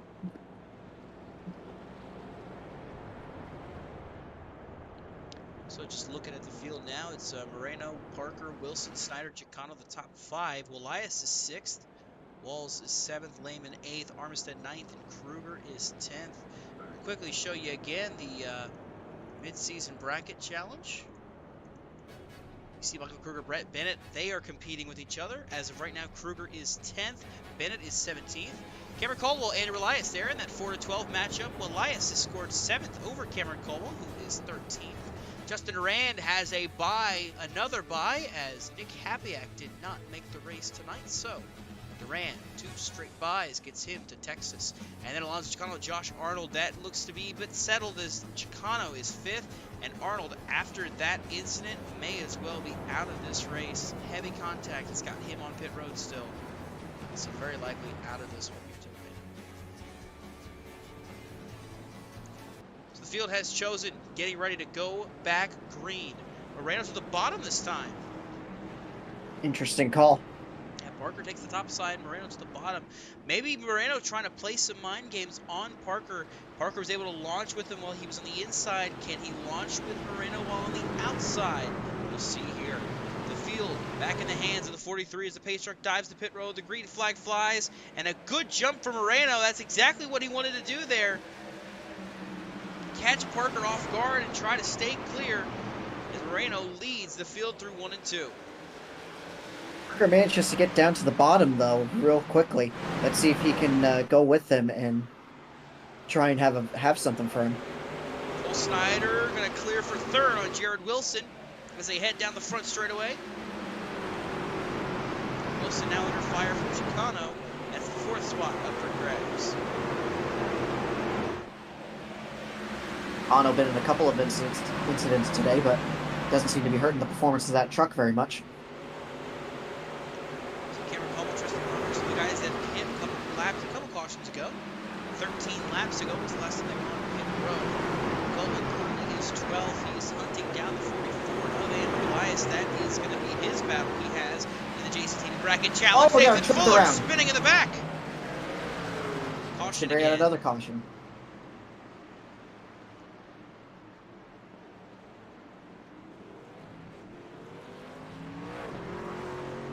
Look in the background there, Dawson. Looks like despite our thoughts, looks like Arnold is going to manage to continue. Continue. I don't know about compete. Probably not. He's way off the pace. Well, who knows? Maybe there's only 3 laps down. Some other guys maybe get in some trouble and destroy their trucks. Oh, Got got hooked right down turned there. off the front end of Brett Bennett. This seems to be a reoccurring theme here. And if anybody wants to keep track at home, Brett Bennett currently leads the field in incident points with 21.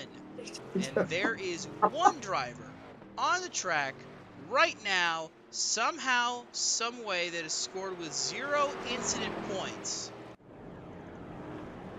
And I probably now jinxed him by saying this.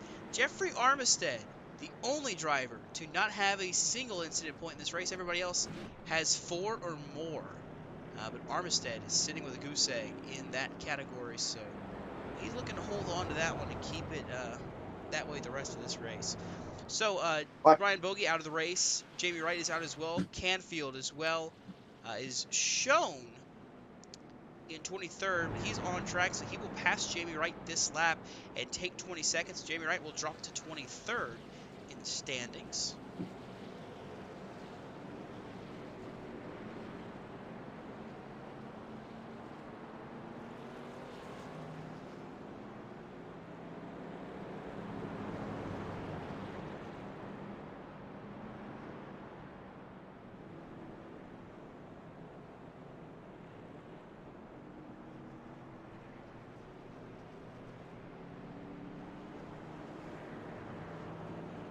So Canfield's going to go around a couple more laps, and he will take over the 22nd spot. If that truck can make it the rest of that way. Josh Arnold is 21st right now. It's currently scoring him, it should be 3 laps down.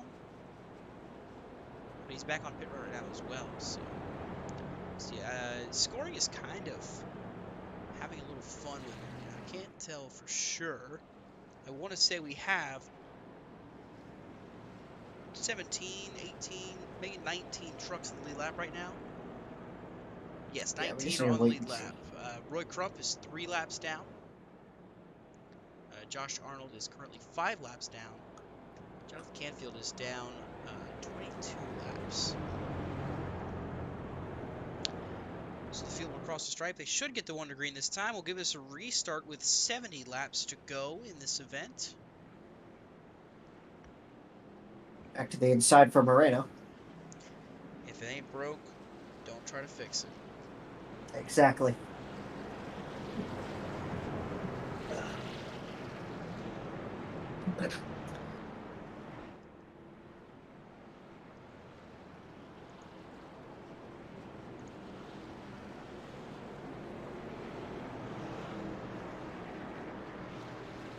Justin Duran has looks like Justin Duran has crept himself back up into the top 10 here after pitting earlier. He's up to 9th now. Cameron Caldwell's also in the mix, as is Tristan right on the outside of it. Moreno, Parker, the front row again. The green flag flies. 70 laps to go here at USA. Good jump from Moreno there. Wilson right there with Parker.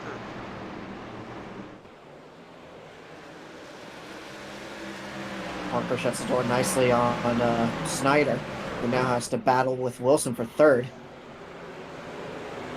Right there with him.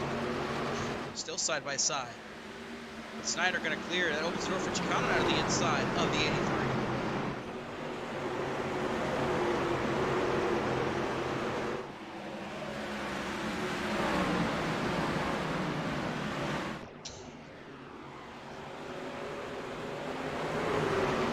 Seems to be just tracked way outside right now. Ooh, almost had a truck get loose back there, managing to hang on to it.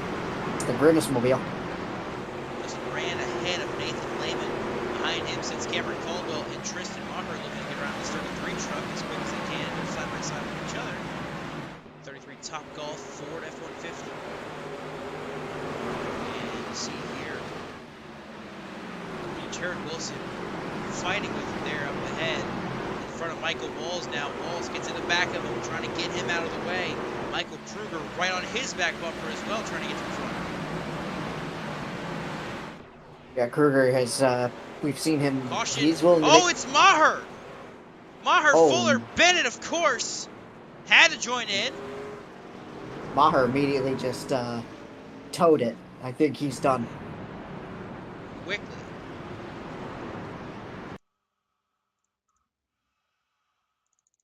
There's no incident points limit, is there, Dawson? I don't believe there is, but if there was, I think Brett Bennett would be hitting it. So we'll take a look and see what happened to the 69. Oh, hit by Oh. Nathan Fuller. Oh, that's a hard hit. 2 hard hits. And then, hit by the Oh, 70 3 and the hard 47. 4. That 69 got destroyed.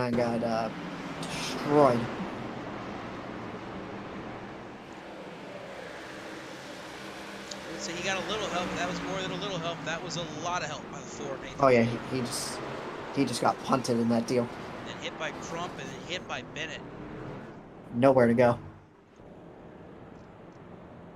That will effectively end the day of Tristan Maher. Crump's back in the pits too.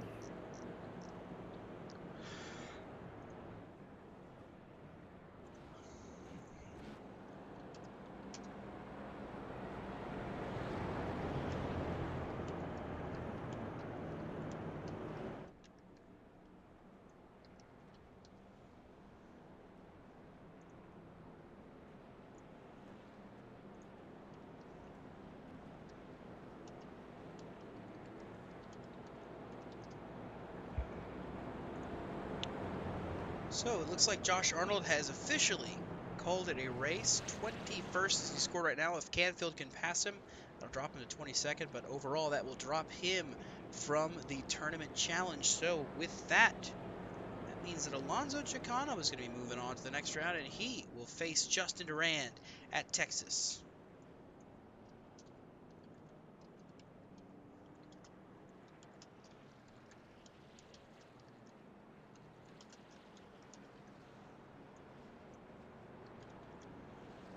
If Brett Bennett keeps hitting things the way he is, I don't think Mikey Kruger's gonna have anything to worry about on his end of the bracket.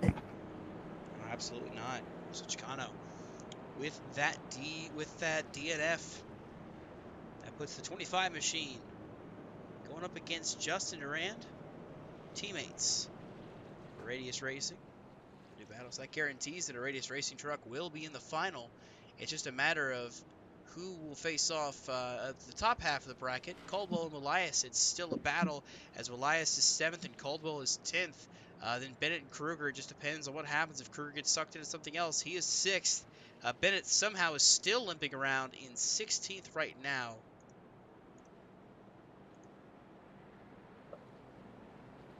See, Canfield has gained 1 position from coming back out already. And he has a chance to gain more based on these trucks that are DNFing. Joshua Arnold leaving opens the door for him. He has currently got less than 10 laps to get by the 22. Maher still on pit road as well. We'll see how this shakes up for him. That 69 truck has been on pit road. Currently now, he sits 20th behind Roy Crump. He is off by 5 laps, it looks like. Not the way the night wanted to go. Not the way he wanted the night to end for that 69 truck. So look at the green, 61 laps to go. Can we make it more than 5 laps of green flag racing? Let's find out. Moreno, Parker, the front row. The green flag flies. We're back underway at USA in the Thrustmaster 200. Chicano going to get to the bottom here. If he can, he thought about it. Stays up top. Snyder trying to peek his nose to the bottom. Can't quite get there. Chicano's going to maintain 3rd. Here comes Parker to the inside. What a run off the outside of 2 by Parker to go for the crossover there. He had a huge run. Couldn't capitalize on it, though. He falls in line in 2nd behind Moreno. Chicano is 3rd. And there you see Cole Snyder's 4th. Michael Walls behind him as they continue to duke it out for these spots. Back Bennett and Durand side by side racing. These two are. Somehow that 47 is still limping around on the lead lap, battling for positions. I'm sure Durand wants to get rid of him like a bad habit quickly, though, Ooh, knowing that. hey, Oh my Elias had goodness! some issues. Caldwell's sliding. Caldwell's in the inside wall. That's very uncharacteristic of Caldwell. They're still. Oh, big one. Oh no! Fuller. Armistead. I told you I'd jinx him. There it is. You did. Caution flies again. Heavy damage to the Ford truck. And 20 is Armistead's done. going to tow. I think the 4 is done too.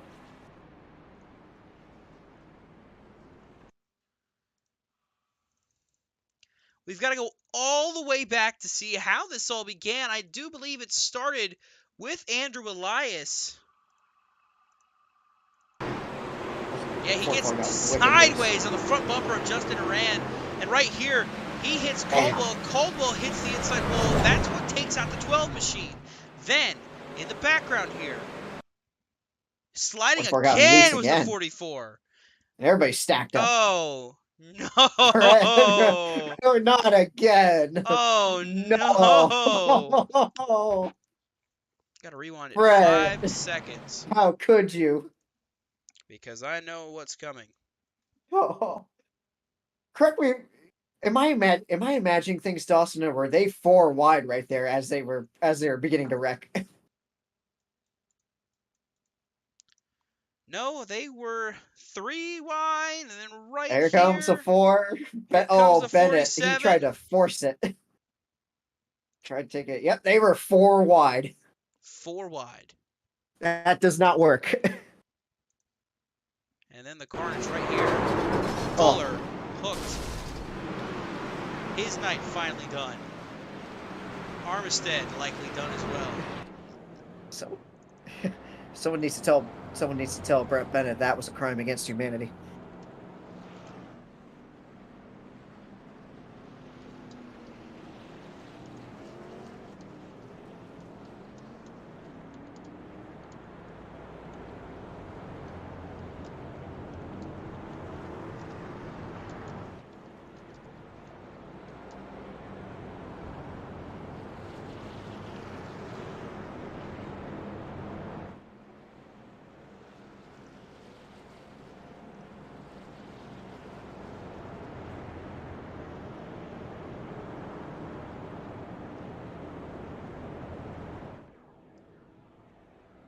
Hey, what though, with all these cautions happening, Dawson, 43 is really sitting in the catbird seat here. Really hasn't had to use up the tires a whole. Virtually nobody's had to use up the tires a whole lot.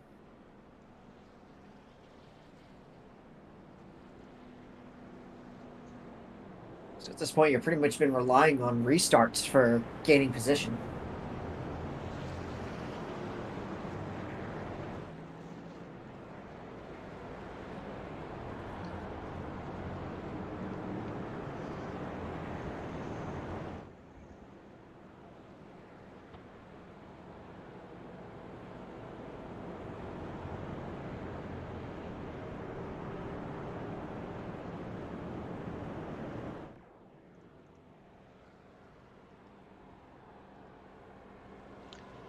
So the field resets, with a lot more drivers out of the race than before.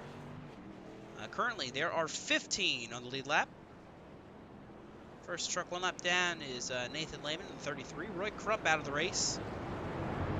Looks like he is officially called for the night. Nathan Fuller on pit road, getting a lot of damage repaired. He's going to be out of it. Jeffrey Armistead out of the race as well. Tristan Maher still on pit road. Jonathan Canfield's just trying to sweep up the crumbs that he can and just collect some spots here. So some guys dropping back, bouncing around here. But it's Moreno and Parker, the front row, as we're approaching just about 50 laps to go in the Thrustmaster 200. It's still the 43 and the 81 up front. Moreno looks to just keep getting these good restarts to stay clear of Jonathan Parker. Through the Geico restart zone, the green flag flies, back racing at USA, and here it's a tight battle between the 81 and the 43. Yeah, this time the 81 gets a good read and manages to keep up with the 43. Can he have something for him here in 3 and 4 with a 43 clear? Still side by side, but it looks like Moreno's going to clear. Here comes Chicano now to the inside of Parker. Alonso Chicano recovered nicely from incidences earlier in the race. He's got a good run going here. Hopefully, let's see if he has anything for Moreno. He was involved in those earlier accidents, including that big track blocker, but now he's back up here in the mix as well. How about Michael Wall's right there in fourth? Michael Kruger is in fifth. He got right rear to the outside wall, and he's running in fifth. Justin Duran's back up here. David Duran after the pit penalties up here. Brett Bennett still somehow fighting for a top 10 spot. How, I don't know, but he is. But Chicano clears for second. Still side by side, Kerfan and Bennett.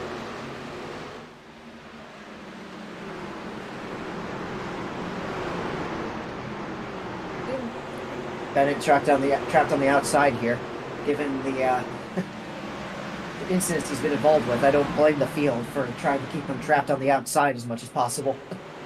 They're just trying to get by him and steer clear. Bennett seeing Kruger get away, fading away, is his chance of moving on to the next round. Andrew Elias, however, he has got his sights locked on Cameron Caldwell just up ahead, not too far ahead of him. See if Elias can try to mix it up with him. Right now, Moreno is enjoying a healthy 0.7 of a second lead over Alonso Chicano. Oh yeah, he's checked out and left the building. Looks like we have a battle going on for fifth back here between Mikey Kruger and Justin Duran. And then they were side by side earlier. There might have been a little contact there. Justin is trying to get to the inside of this 14 machine, and now he does. Here comes Justin, going to put Kruger on the outside lane. He is gonna muscle his way. Jared Wilson saves it on the bottom there. What an impressive save as we watch Justin Duran make the move for fifth here on Michael Kruger. Oh, crossover by Kruger, though. He's gonna try and get back under him. While they're doing that, though, Walls and Parker... Oh, stack up! Around goes Cole Snyder, spinning around. Kyle Tubbs in it, and there he is again. Brett Bennett piles in. Bennett, once again.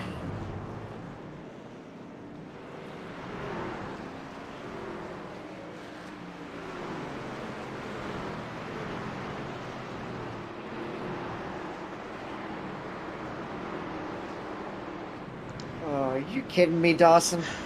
I wish I was. Where is... I think Adam's Wi-Fi was looking out for him tonight. I really do. I think it's just making sure he didn't have to go through this race. So we'll take a look at your JCTV replay really quick. You see David Rand missed the bottom, then checks up Snyder, and then Caldwell gets into him. Wow. Kyle Tubb gets turned by Kerfan and Brett Bennett in Brett Bennett fashion. He just piles in. finds a way to be part of it as well. Where's the incident point tracker up to now? I'll give you an update in a second here. So it has to be an ITPN record. Thankfully for him that time, it's not his fault. I mean, he just had nowhere to go that time. So your incident tracker update. Brett Bennett is at 34 incidents in this race. I'll have to go back and see if I can look and find something that might have been more. The only way that really would have been more would have been if it was something like if somebody, picked that up at another short track or a super speedway. Let's just double check the stats and see if I can't figure this one out. My goodness gracious. So we're going to go to... We got a Canfield update too, Dawson. He's cracked the top 20 now. Yeah, he finally got that spot. So let's see. Just looking back at Iowa, just for comparison. The leading incident gator at Iowa was Brett Bennett with 28. So he's topped that from this season. We have a new series record. We'll look back to prior seasons and see if maybe Brett was able to steal that away with another racetrack. Not in Martinsville last season. The highest in that race was 26 by David Duran. I myself had 22. That was not a highlight. That is a low light. Look back to Bristol last season. Highest was 16 by Brett Bennett. Just kind of looking elsewhere where there might have been a lot of chaos at a short track, and I'm not really seeing much of any. Fortunately now too, with Jeffrey Armistead out of the race, everybody's been in an incident at least once. Everybody has an incident point no matter what. Looking back, season 2 at Martinsville, Justin Duran with 28 incident points was the high in that race. At Bristol, the high was 18, set by yours truly. Nashville Fairgrounds, 22 was the high there. IRP in Season 2, the high in that race was 7 incidents, so somehow they kept it clean. And it looks like a bunch of guys, while we were looking at that, a bunch of guys pitted, and the top 7 stayed out.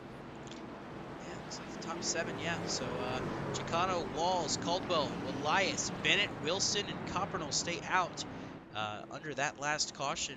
Just kind of going through it, but I can unofficially say it's a new league record, 34 incidents in a race for Brett Bennett. That is the record he will hold, along with the most races ran without a win. He still has a chance to break that tonight, but we'll have to see. He's going to have to fight his way to the front in 40 laps and hold off those hard chargers behind him. We'll see if he can do it. Chicano, Walls, the front row to the Geico restart zone. The green flag is out. We're back racing here at USA. Good launch for Chicano. Gets clear of Walls real quickly. Here's Caldwell looking to exploit it and get underneath Walls for having a poor launch. Moreno on fresh tires, going to try to work the outside. Copperell stacks him up. Around goes Parker. Wow. That's big. That's a fast truck that got turned around there. Is this the moment where the pain ends? Take a look at the replay. We don't even need the graphic. You already know it's Jason TV replay. Copperell slow right there, stacks him up, and Justin Duran gets in the back of the 81. Not heavy contact with that inside wall. He was able to avoid. He just gently love tapped it. Catastrophic, yeah. Take a look right here. You'll see the 42 gets loose in the corner, loose, gets raced. It's a stack up there. Accordion effect.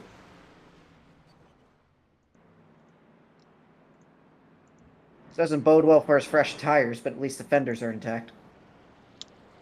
So that leaves the field back behind the pace car, pace truck, who I believe has led the most laps here tonight in that lit up iRacing truck.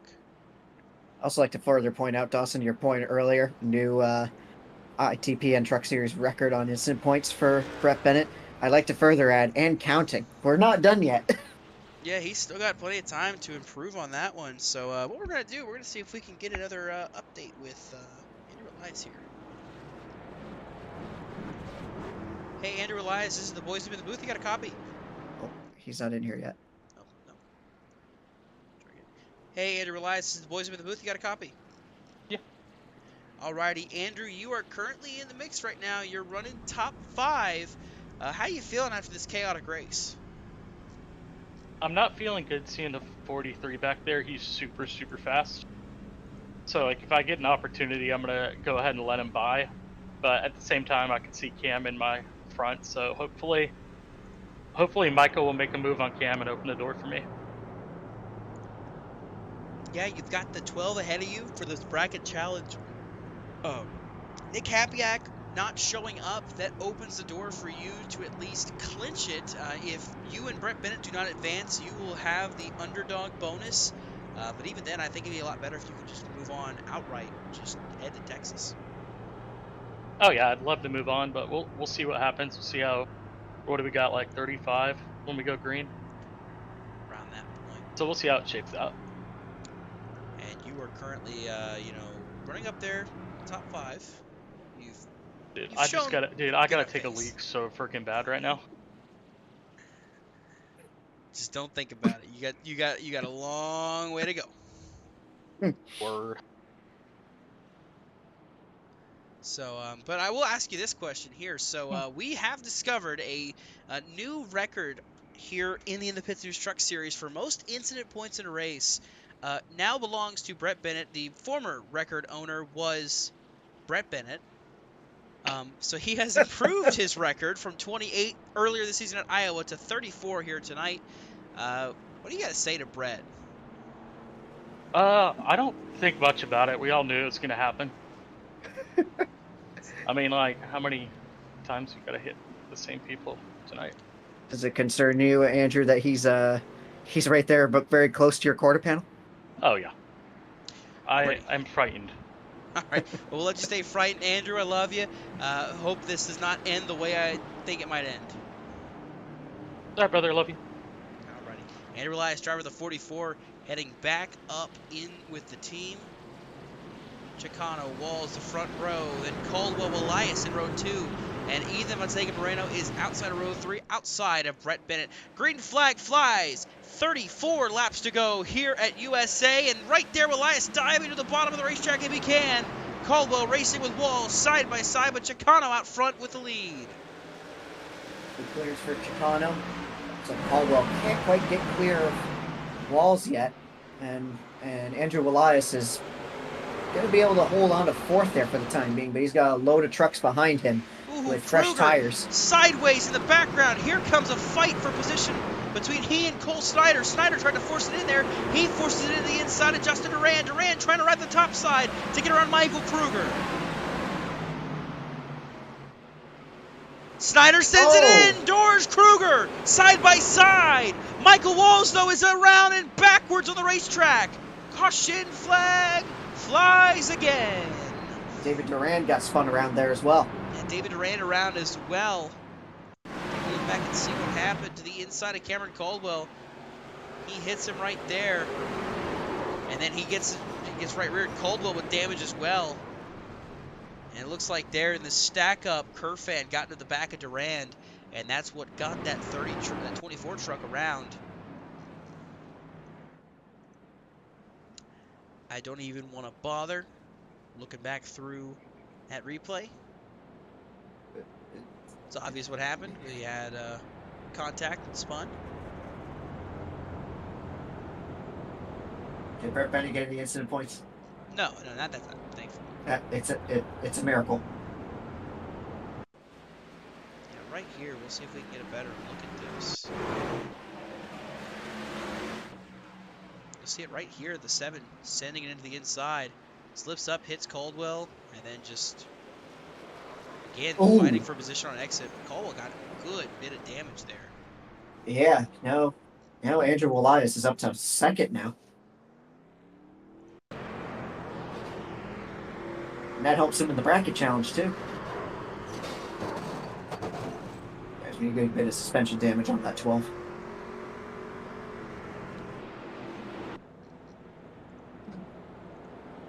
So yeah, the way that shakes the field up.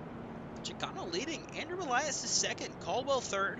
Moreno is back up to 4th. And Bennett is now 5th. Your bracket challenge update, Elias and Caldwell. That's the first battle. Bennett and Kruger, that's the 2nd battle. And they are right near each other. They are so close to one another. It's a 5th for Bennett, 7th for Kruger. Jonathan Canfield is now up into about 17th. He is the only car any laps down out there now. Yep, 16th place Michael Walls is the last lead lap truck. In fact, Canfield's actually made up 2 laps from free passes.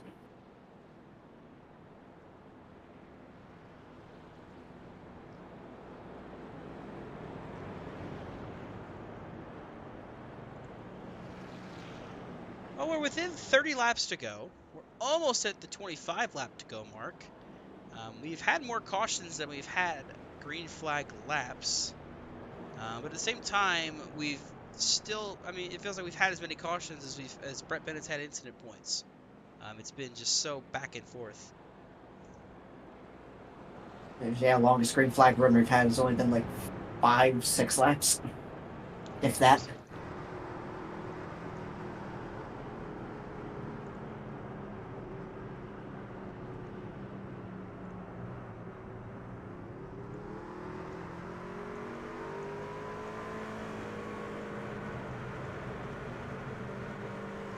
Brett Bennett, rather than 47. Getting ready for this restart.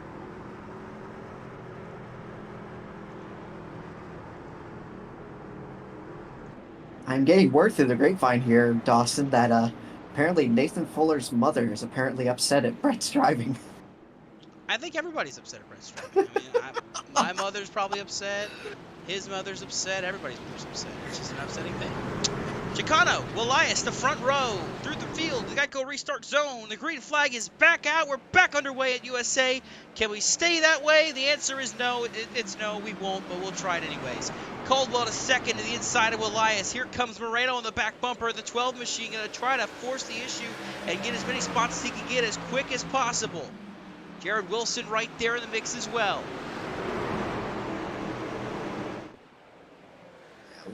Yeah, Andrew Willai is stuck on the outside there. He's going to fall victim to a bunch of guys. Oh, we almost went 3 wide there. Kruger thought better of it. Kruger trying to get by Bennett. This is the battle for the bracket challenge. And Kruger and Bennett make contact! They almost went 3 wide, almost 4 wide. Kruger sends Bennett again. No! Bennett's going to slide. He's going to spin. Kruger's going to end up saving him from wrecking. Durand to the outside there. They're still 3 wide. How are we still alive?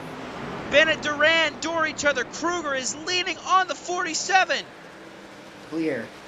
And Kruger takes the spot, but he cost himself so many more positions with that move. And around goes Brett Bennett. Another caution.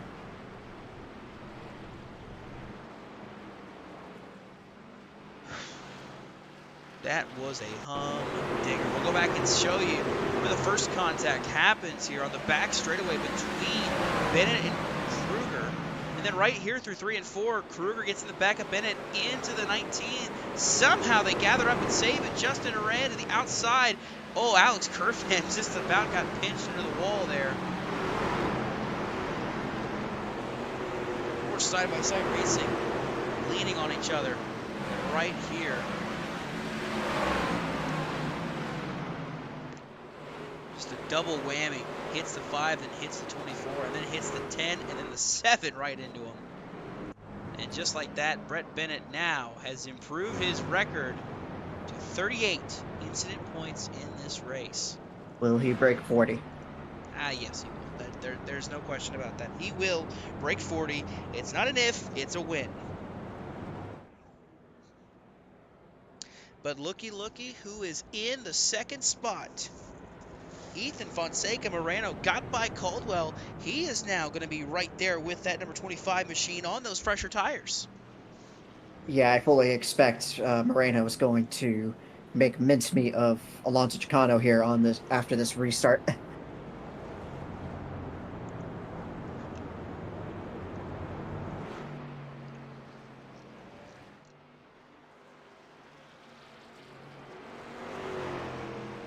We got some guys who just pitted here. If took fresh tires, if they still have some tires left.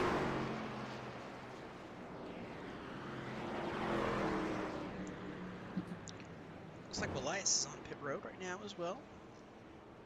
Yeah, take that set of tires that he hadn't taken tires in a while, but he'll restart probably about 19-20 to go, so put him in a good spot. Gonna get lapped here if he doesn't hurry.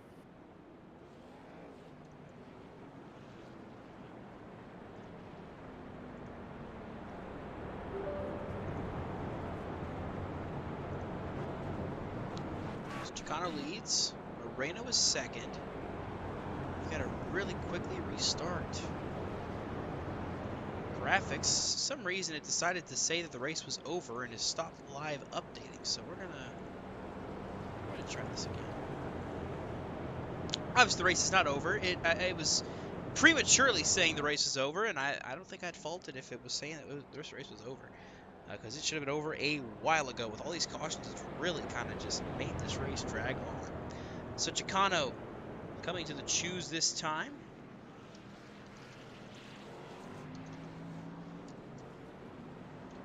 Choosing the inside lane. Moreno to the outside.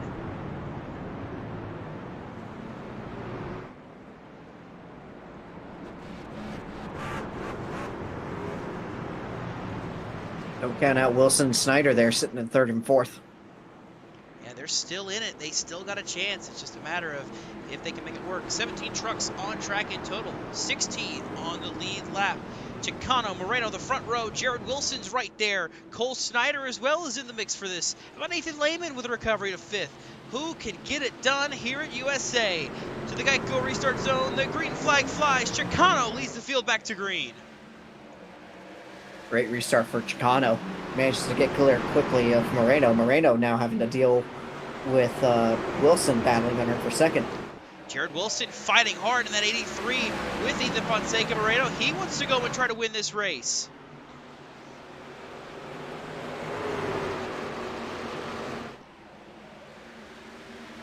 Holding strong there on the bottom. Wilson comes up a little bit. Looks like Moreno might get a good run here on the outside on the exit.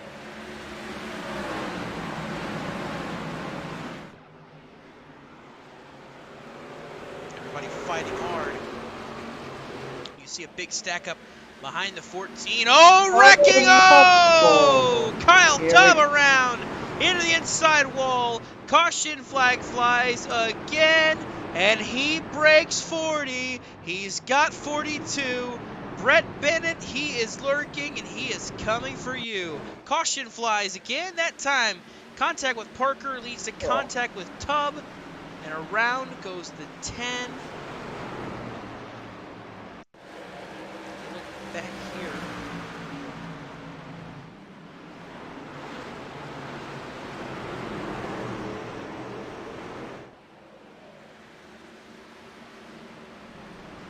Tubb gets the worst of it there.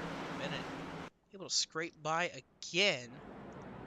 Another caution as we get close to 15 laps to go this next time by. We are slowly closing in on what would end up being overtime. The way this race is going. So quickly, while we're under caution, and it looks like everything's kind of calmed down for this second, we'll give you a quick field rundown and tell you where everybody is and how things are stacking up. Alonso Chicano leads this race, is looking to break the dry spell that he has been suffering from. If he's able to do so, it has been all the way since Season 3 at Charlotte, the third race of the season. Since we last saw the 25 in Victory Lane, he's looking to break back in and score another victory. He's come pretty close this season, just not been able to close the deal.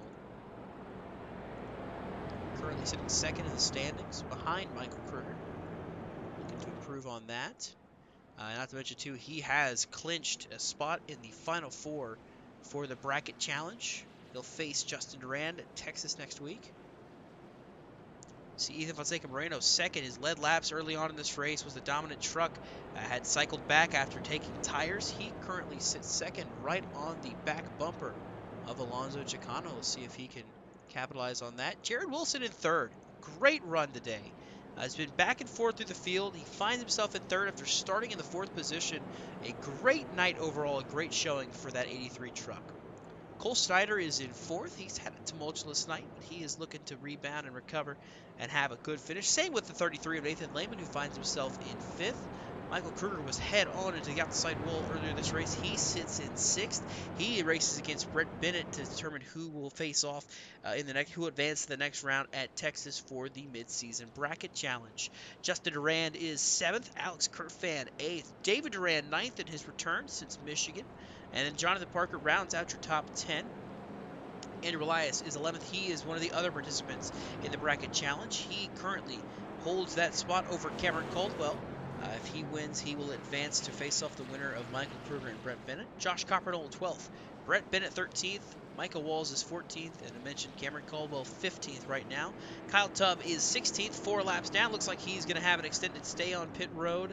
And then Jonathan Canfield is 17th. He is 18 laps down, and he is still making laps, trying to get as many spots as he can kind of sweep up before this race ends. For your trucks that are out of the race, Nathan Fuller, 18th. Roy Crump, 19th. Jeffrey Armstead finishing 20th. Tristan Maher is 21st. Joshua Arnold, 22nd. Jamie Wright, 23rd. And Ryan Bogey finishes 24th tonight after all is said and done. We'll get the restart with 11 laps to go.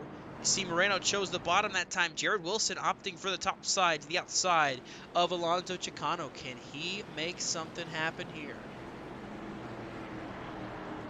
We've seen the outside hold on for a couple laps after restarts initially while tires are warming back up. So it is possible Wilson could make a move up there and have something for Chicano. The restart zone. Green flag is out. Chicano launching. Wilson and Moreno were sleeping. Here goes Chicano to the point. Yeah, great restart for Chicano, catching them flat-footed. Looks like the battle will end up being for second between Wilson and Moreno, which actually resolves itself quickly. Looks like Wilson's going to hold second. Kruger fighting the inside of Justin Durand if he can get there. Brett Bennett there in the background is fighting to stay stay alive and try to hunt down Michael Kruger, who's to the inside of Jonathan Parker. They almost went 3 wide there for a second with Justin Duran as they continue this battle in the back here. This is for 5th on back to 8th. This group right here, as they are behind the 33 of Nathan Lehman. Chicano's not running away, though. Jared Wilson is tracking him back down right there with the 25. Oh, it's sliding, though. That's going to cost him. Now Moreno to second. Here comes Moreno. He's going to try to hunt down this 25 truck. Great save by the 83, but he will pick up like you Oh, said. Kerfan No! spins. Bennett hits him. Kerfan straightens out, hits Copernol. And Alex Kerfan sideways on the racetrack. Lord have mercy. And we stay green. How did we stay green on that? That's... Caldwell Elias now right next to each other. This is the battle for the bracket challenge. If Elias can hang on, he will clinch the underdog bonus. If not, we'll see what happens. Oh, spinning! Jonathan Parker! Oh. Nathan Lehman! Justin and David Duran both make contact. Somehow Brett Bennett makes it through that one. Caldwell sneaking by. Well, Elias sneaking by. Michael Walls is slow up here as well. The caution is out. We've got to sort some things out and figure out what on earth happened in this one. So you get the fancy-dancy JCTV graphic here. Yeah, track was straight blocked for a little bit there.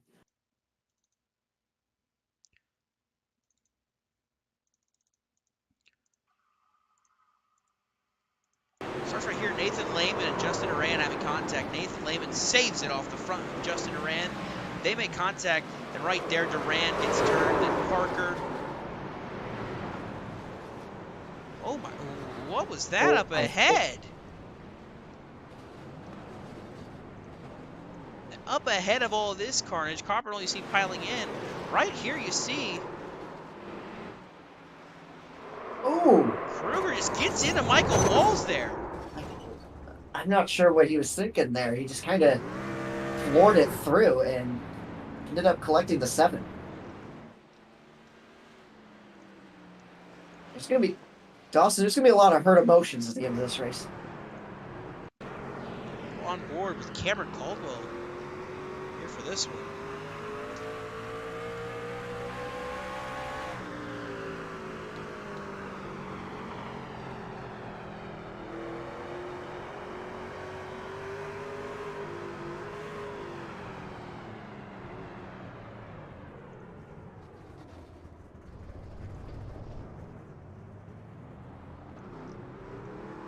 Basically came to a complete stop to get through that one. Josh Copper.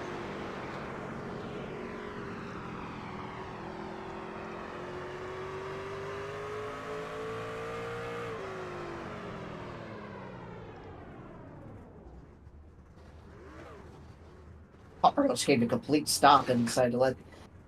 Oh, it looks like he may have gotten into the door by the rear end of Parker.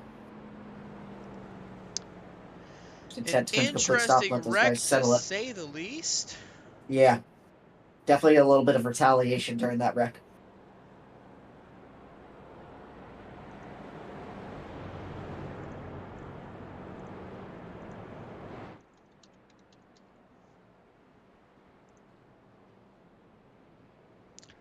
So that will, it looks like with the caution extending, we're going to get overtime here at USA to the surprise of Nobody. Nobody. I mean, there's nobody Absolutely shocked nobody. at this revelation. Nope. So we'll run you down the field and tell you where everybody's at right now. We got 15 trucks on the lead lap. It looks like with this extended caution, Canfield actually has a good shot at getting the 16th spot.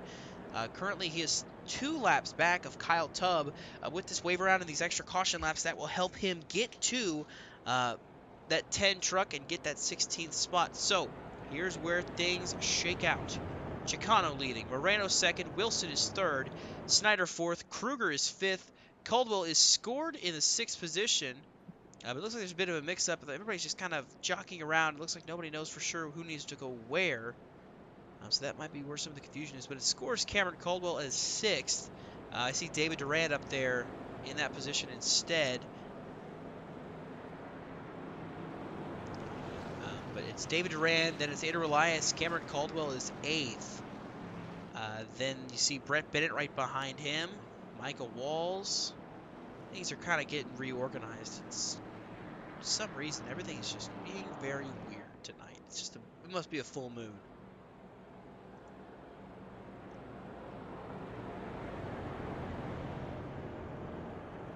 Everything, there it goes. Everything's sort of organizing itself, I think, maybe.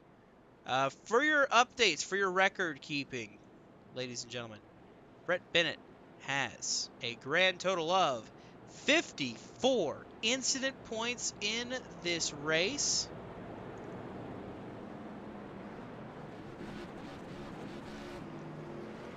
That's excessive. Actually, whoa, the checkered flag is showing now.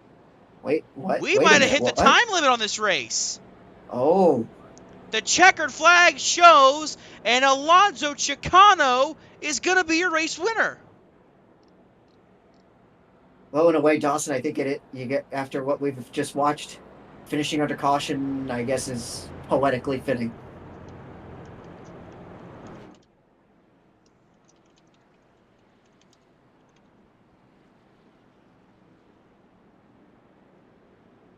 Right? No, they're lining up, Dawson. They're lining up. Yeah, they're lining up. I'm confused as to why this is saying that the race is over. The race obviously not over. We may not have to trust what we've got showing up on the system, so we're going to get rid of the ticker, and we're just going to tell it to you how it is. Yeah, I think the ticker's had enough. Oh my God. That's what happened. Alonso Chicano won this race. We were not live. Oh my God. Okay. Well, that's great. Okay. Let's restart this here. Here's your green flag. This was them going green. Chicano leading the field. Oh my God. I just had a Fox moment. Congratulations. Chicano pretty much checked out. Moreno battling. Jared Wilson got turned there by Cole Snyder. Somehow able to save it. Michael Kruger got to his inside. Coming to the white flag here. And you see there they just stack up in the background. Elias gets turned. There you see they just all pile up in the background. But it's all Alonso Chicano with the win. Oh my God. It's been that kind of night. It has been that kind of night. Are we fired, Dawson? I hope so. This is Alonso Chicano's 6th career win. Finally breaking that dry spell that he has been so desperately trying to break. What's the final count? What's the final count on the Brett count, Dawson? I am like, oh my goodness, I cannot believe I did that. That is probably that is the best blooper on JCTV, bar none, because I completely forgot that I wasn't live. So we missed the finish. Good job. Cool. Great.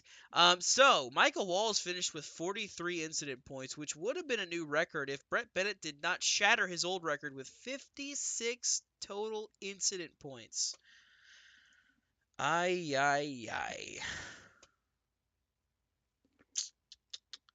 That was a race that did happen.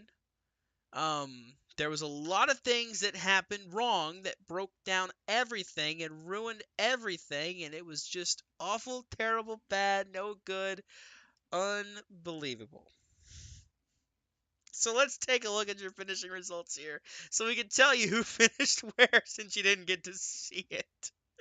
Oh, my Lord. Alonso Chicano is your race winner. Ethan Fonseca Moreno brings it home 2nd. Michael Kruger sneaks into the top 3. Cole Snyder 4th. Cameron Caldwell 5th. Then it's David Durand, Nathan Lehman, Jared Wilson, Justin Durand, and Alex Kerfan. That is your top 10. You see Jonathan Parker, Josh Coppernoll, Brett Bennett, Michael Walls, and Elias were the last finishers on the lead lap. Canfield did not have enough time to get by Kyle Tubb. He will finish it in 17th. 16th, 17th. It's showing Kyle Tubb in 17th as well. It's kind of weird. Nathan Fuller, Roy Crump, Jeffrey Armisen, of course, DNF from this race. And there's the rest of your finishing results. Of course, Bogey, Wright, Arnold, and Maher wrecking out early on in this race. Ay. That was certainly a race. That was certainly an event. And in the end of it all, a winless streak is snapped.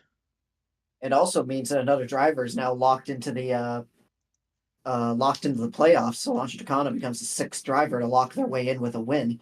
That leaves only 4 spots left to claim.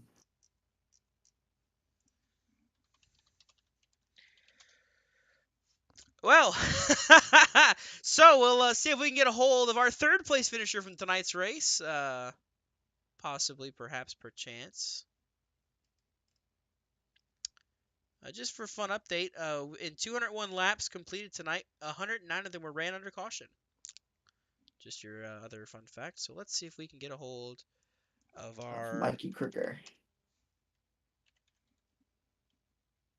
Let's see if I can get him out here in the pre-interview. All right. Say Pullman now. See if you can get a hold of our third place finisher there for me. Hey, Michael Kruger, it's Ben Smith and the boys up in the booth. Got a copy? Yeah, I got you guys.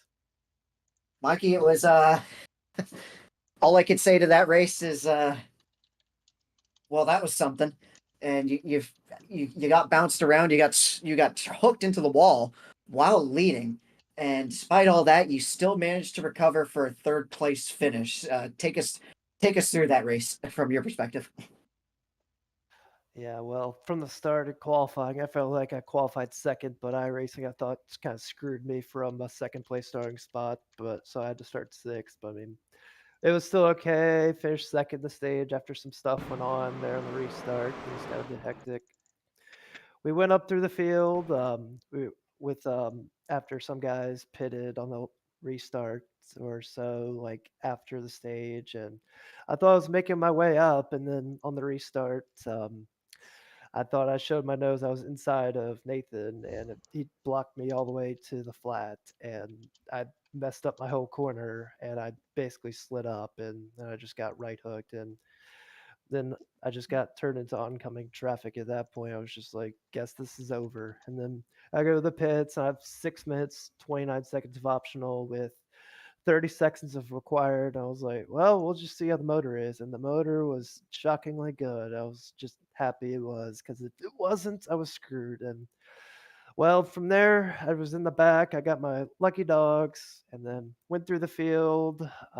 Had to avoid some hecticness going on because there was a lot tonight. And I just had to slowly pick my way through the field, wreck through wreck, or just pick off guys in the restarts and do that. And I just kind of just put myself in the right spots and the right times and just was able to miss some of the stuff. I mean, it was crazy, but somehow I managed to survey through it, even through that last restart. So I wanted to ask you too, Mikey.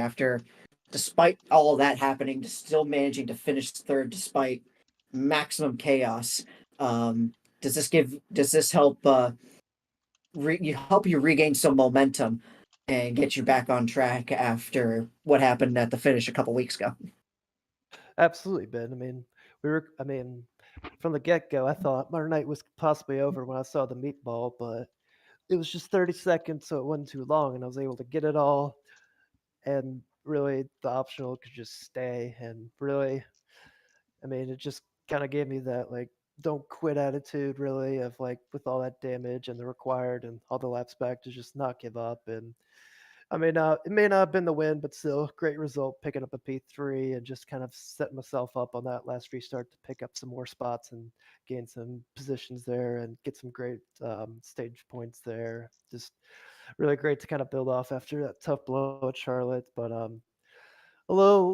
slightly a little down. Felt like I could have contended for the win a little better there, but with just how things shake out, I'm still happy for P3 at the end of the day, and got a pretty good point stay nonetheless after that one. And before you go, Mikey, you got any folks you want to thank out there? Oh, do I?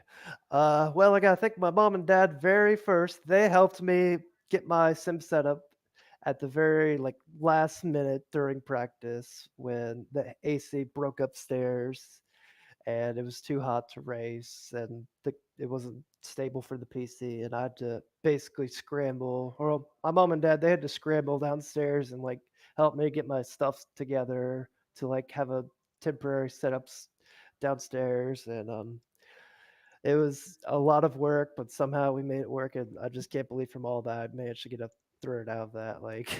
This is the second time I've had a random off botch setup and somehow came away with a top three. So not too bad with it. And I think my teammates as well, Josh, Josh Coppernoll, Jonathan Campfield, and Ben Allen, who wasn't here tonight, and those guys for having me a part of it. Just happy to get a top three for them. Great points, Dave, and just ready to move on and roll on to Texas. Awesome, Mikey. Good work to good work today. Thank you for joining us, and good luck at Texas. Thanks, Ben.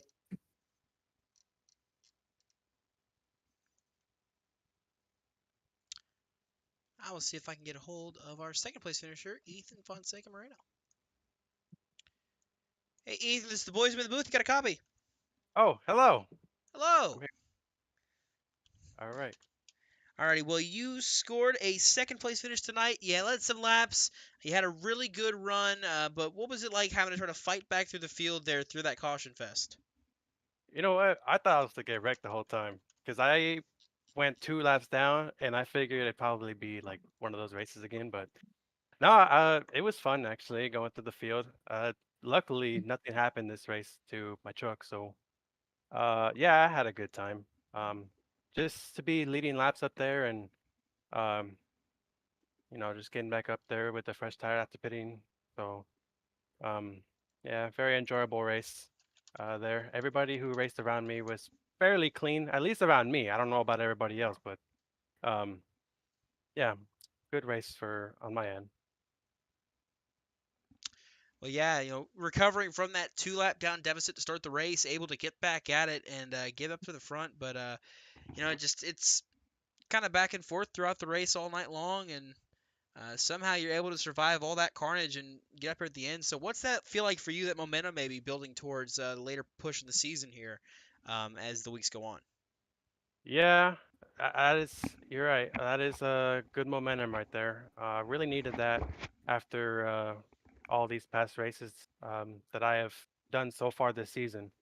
It's just been crashes and crashes apart from that win, but Uh, yeah, this is really good finish.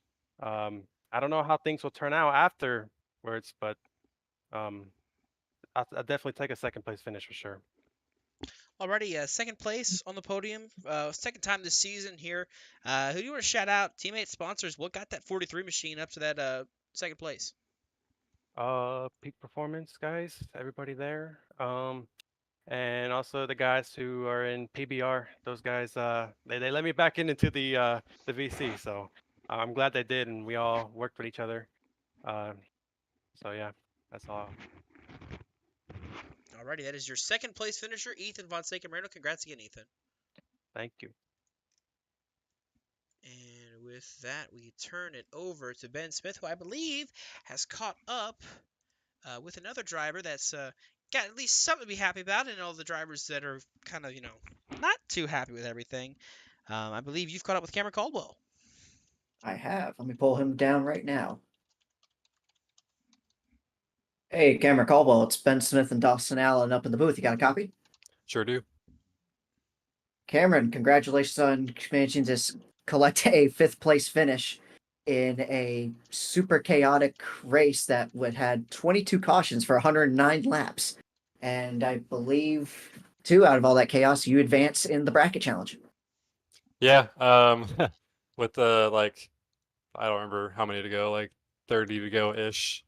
Hit the wall on the inside pretty good and knocked the toe out of the left front. So my wheel was turned about 45 degrees to the right the last 30 laps down the straightaway. So that was about it for me. And I think I went from 15th to 5th in the last 10, 11 laps. So I don't really know how other than avoiding wrecks, but yeah, there was kind of a little bit of a whirlwind there of emotions thinking about the bracket challenge because uh yeah, I was ahead of Andrew basically the whole race, and then all of a sudden he's multiple positions ahead of me.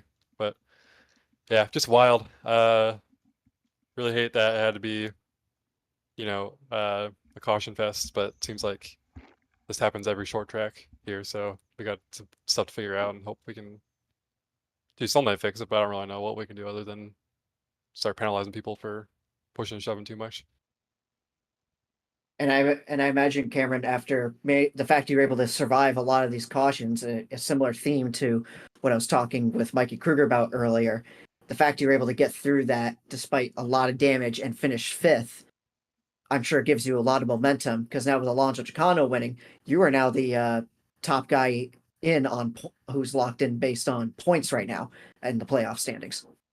Yeah, I would really like to not be the first guy not in on a win, but it's just one of those things. I've had a really quietly strong season, I feel like. And I was all over the place. I felt like if I had like one less incident when I was up front, I could have contended with Alonso. I had fresher tires in him. I think I was a little too tight from damage, but um, it's just kind of the story of my season. Like I feel like I always get behind and I come from behind and finish good, but it's like if something didn't happen in these races, then I'd be able to finish a lot better, maybe snag a win or two, but hopefully I can turn that around. We're going to Texas next week. I haven't raced in Texas in quite a long time, and I'm going on vacation, and I'm gonna try my best to pull a Brett and Mikey where I race on vacation. I have a small setup being put together, but I won't know till I'm there if it'll work or not. So it's kind of up in the air whether I'll be able to race or not, but it's looking much better than it was a few weeks ago. So um, just hope that my uh, setup there won't hinder my performance. But yeah, definitely feels good to get a good finish out of here, especially with like 15 to go. I'm like 17th or 16th. I just want a top 10 at that point, let alone a top 5. So pretty happy with it. Wish I could have ran a little bit cleaner, but it is what it is. Awesome, Cameron. And before you go, do you have any folks you want to thank out there? Yeah. Thanks to my sponsors, Independence News, C2 Graphics, Grid Network, Welcome Massage Therapy, RPS Marketing, Left Coast Revivals, Jason TV, you guys for broadcasting. I've heard you guys had issues. Hopefully it didn't hinder it too much, but glad you were able to finish it off anyway. Thanks to my Radius teammates for hanging in there. Congrats to Alonso on the win. Thanks to the fans for watching, and yeah, see you guys next week in Texas. Awesome, Cameron. Thank you very much. Yep, thanks, Ben.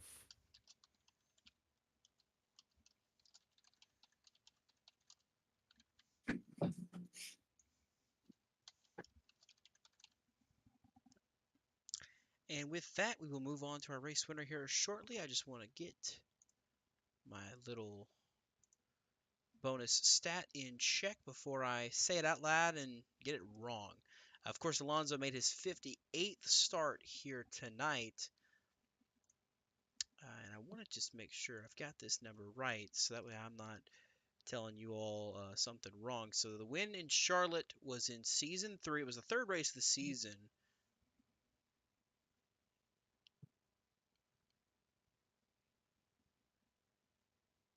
So it breaks a 24 race winless streak. And he had 5 second place finishes in that time span. He's had a lot of ups and downs, and he has been back and forth about it. But in the end of the day, we head back to victory lane. Alonso Chicano back again. It's 24 races since you last made it to victory lane, but finally, you get it done. What was that race like for you through all the chaos and all the cautions? First of all, Dawson, I'd like to take a moment and just say I'd like to dedicate this win to a passenger that's been with me this whole season. Ever since we lost my mother-in-law, I've been trying really hard to get a win and get her into victory lane. So I'd like to dedicate this one to her, and just really happy to get this monkey off our back. We've been trying so hard to win. It's I don't I didn't know how many races it was, but it's felt like freaking forever. Um, this race was just we won it on pure attrition. We hit it at the right time, and thankfully didn't have just ran out of time for Ethan to not be able to catch us on fresher tires. It was an insane race, just way too many cautions, just way more than there should ever be. And that's really frustrating, but you know, there's so many races where you feel like you deserve to win and they're yours to win and they just don't work out for you. So anytime you can go out there and steal one, you just got to go out there and grab it. So we'll take this win very proudly. Yeah, and you were involved in, I think nobody can say they weren't involved in any accidents. You were involved in a couple of those. The track blocker was the big one that you were involved in first, but you were able to kind of skirt by with minimum damage. What was that like, just kind of, being back in the Hornet's Nest, having to navigate all that throughout this race? It was scary just because you never know when there's gonna be a big checkup and be the end of your night. Thankfully, when we did get into like two different incidents, just barely scraping by, and we got a little bit of damage, but thankfully it wasn't enough to damage the engine. Um, and I was scared. I was out there losing fenders, just with the hits I was taking. But with this new damage model, these trucks are built like tanks, and I think I actually think they need to tone it down a little bit. I think they made these trucks a little bit too tough because now people can go out there and just beat and bang. And before you could only beat and bang so much before you had to go back into the pits and repair your engine damage. But now these things last all freaking night. So that's just what we saw out there is these trucks being able to last way too long with so much contact being made, and that just led to caution after caution. So, uh, yeah, it was something.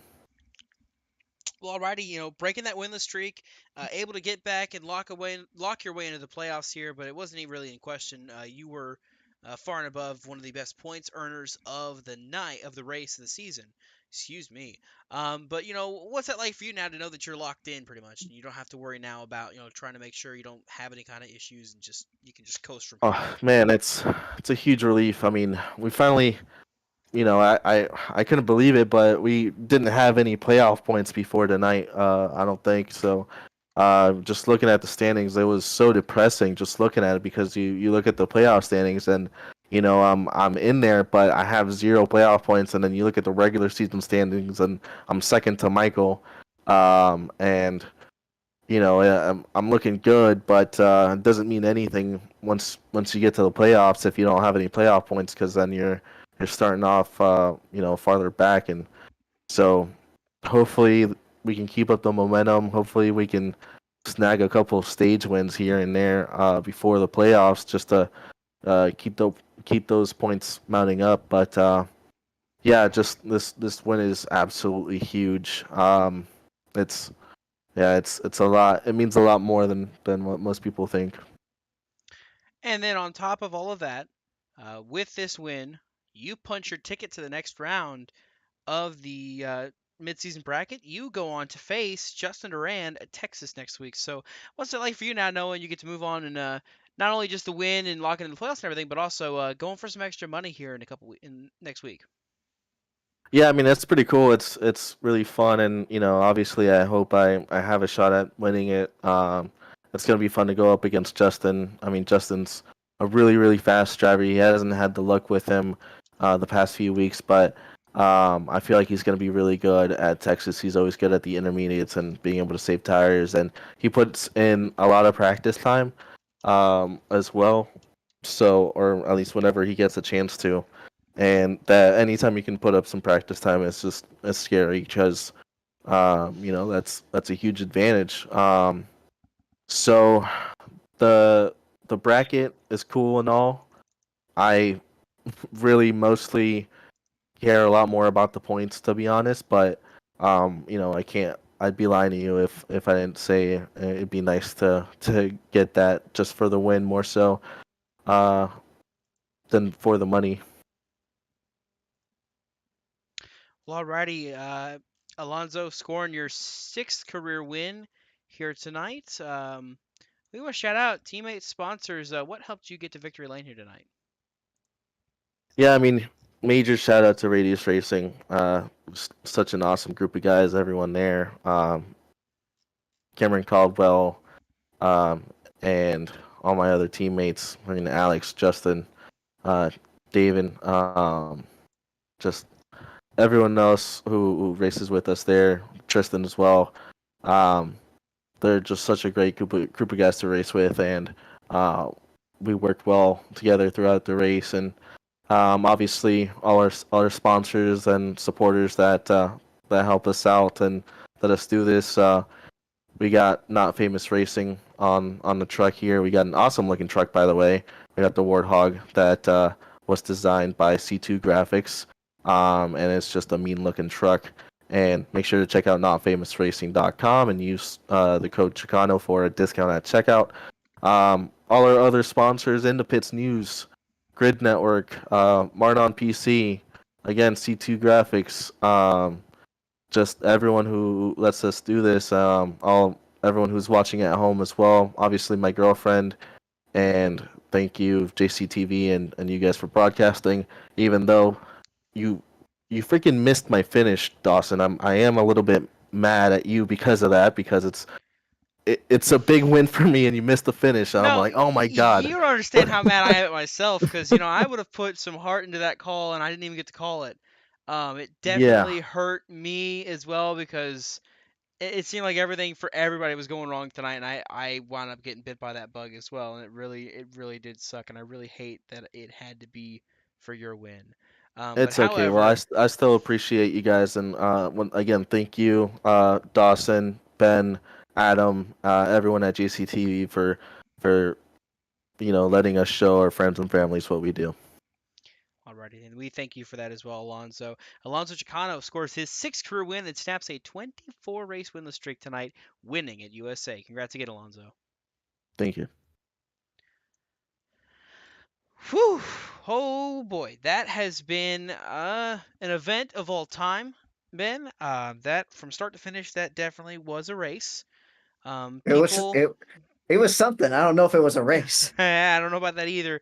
It was a race to the pace car, leading 109 laps. The most laps led tonight is the pace truck, with that 109 caution laps. Of course, we went into overtime by an extra lap, so we had one extra lap of racing. We mentioned it, Alonso Chicano sneaking away with it at the end there, got the good restart on Moreno, and it was set sail from there. The chaos happening behind. And in the end, Alonso Chicano snaps that winless streak. Ethan Fonseca Moreno scoring his second top 5 of the season.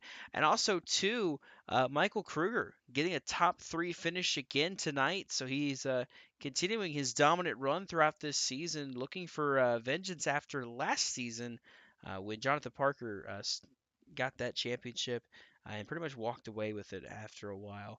But after that, that leaves us ready to pack up and leave USA. Next week, we head to Texas, the Lone Star State, where we'll have 4 drivers doing battle to determine the battle of the mid-season bracket. That'll be settled at Martinsville in 2 weeks' time. It's going to pit teammate versus teammate. Alonso Chicano facing off with Justin Durand, and then Michael Kruger faces off with Cameron Caldwell. And again, congratulations as well goes out to Andrew Elias, who wins the upset award for the biggest upset is the 12th seed moving on into the next round. That is the biggest upset of that bracket. But right now, I mean, it went chalk now. It's 1 through 4. So we got 2 drivers versus 2 drivers, and then we'll see who faces off to win this midseason bracket. Should be fun to watch at the end there. But Ben, any final thoughts from that race, if anything?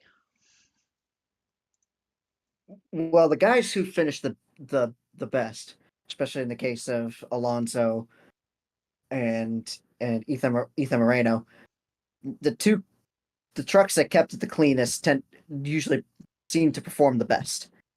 And the other thought I had is out of this is just cautions breed cautions. Like it's just short track racing. There's not a lot of room, and everybody's just trying to go after every piece of real estate that they can in order to gain every position they can. Like there's a reason they say in NASCAR, tempers flare in short track racing.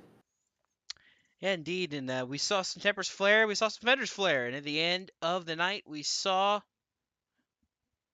Alonso Chicano climb back to the top of that mountain. So, like I said, Texas next week. Slides Up Racing League, get ready to kick back up here soon. We got the duels coming up in a few weeks' time. The NAOR series has an off week again, so next time we'll see you will be next Saturday night when we will be racing from the Lone Star State from Texas Motor Speedway. That'll do it from us here tonight. Congrats again to Alonso Chicano, breaking that dry spell and scoring the victory tonight as he takes home the checkered flag. I want to thank everybody for tuning in as always.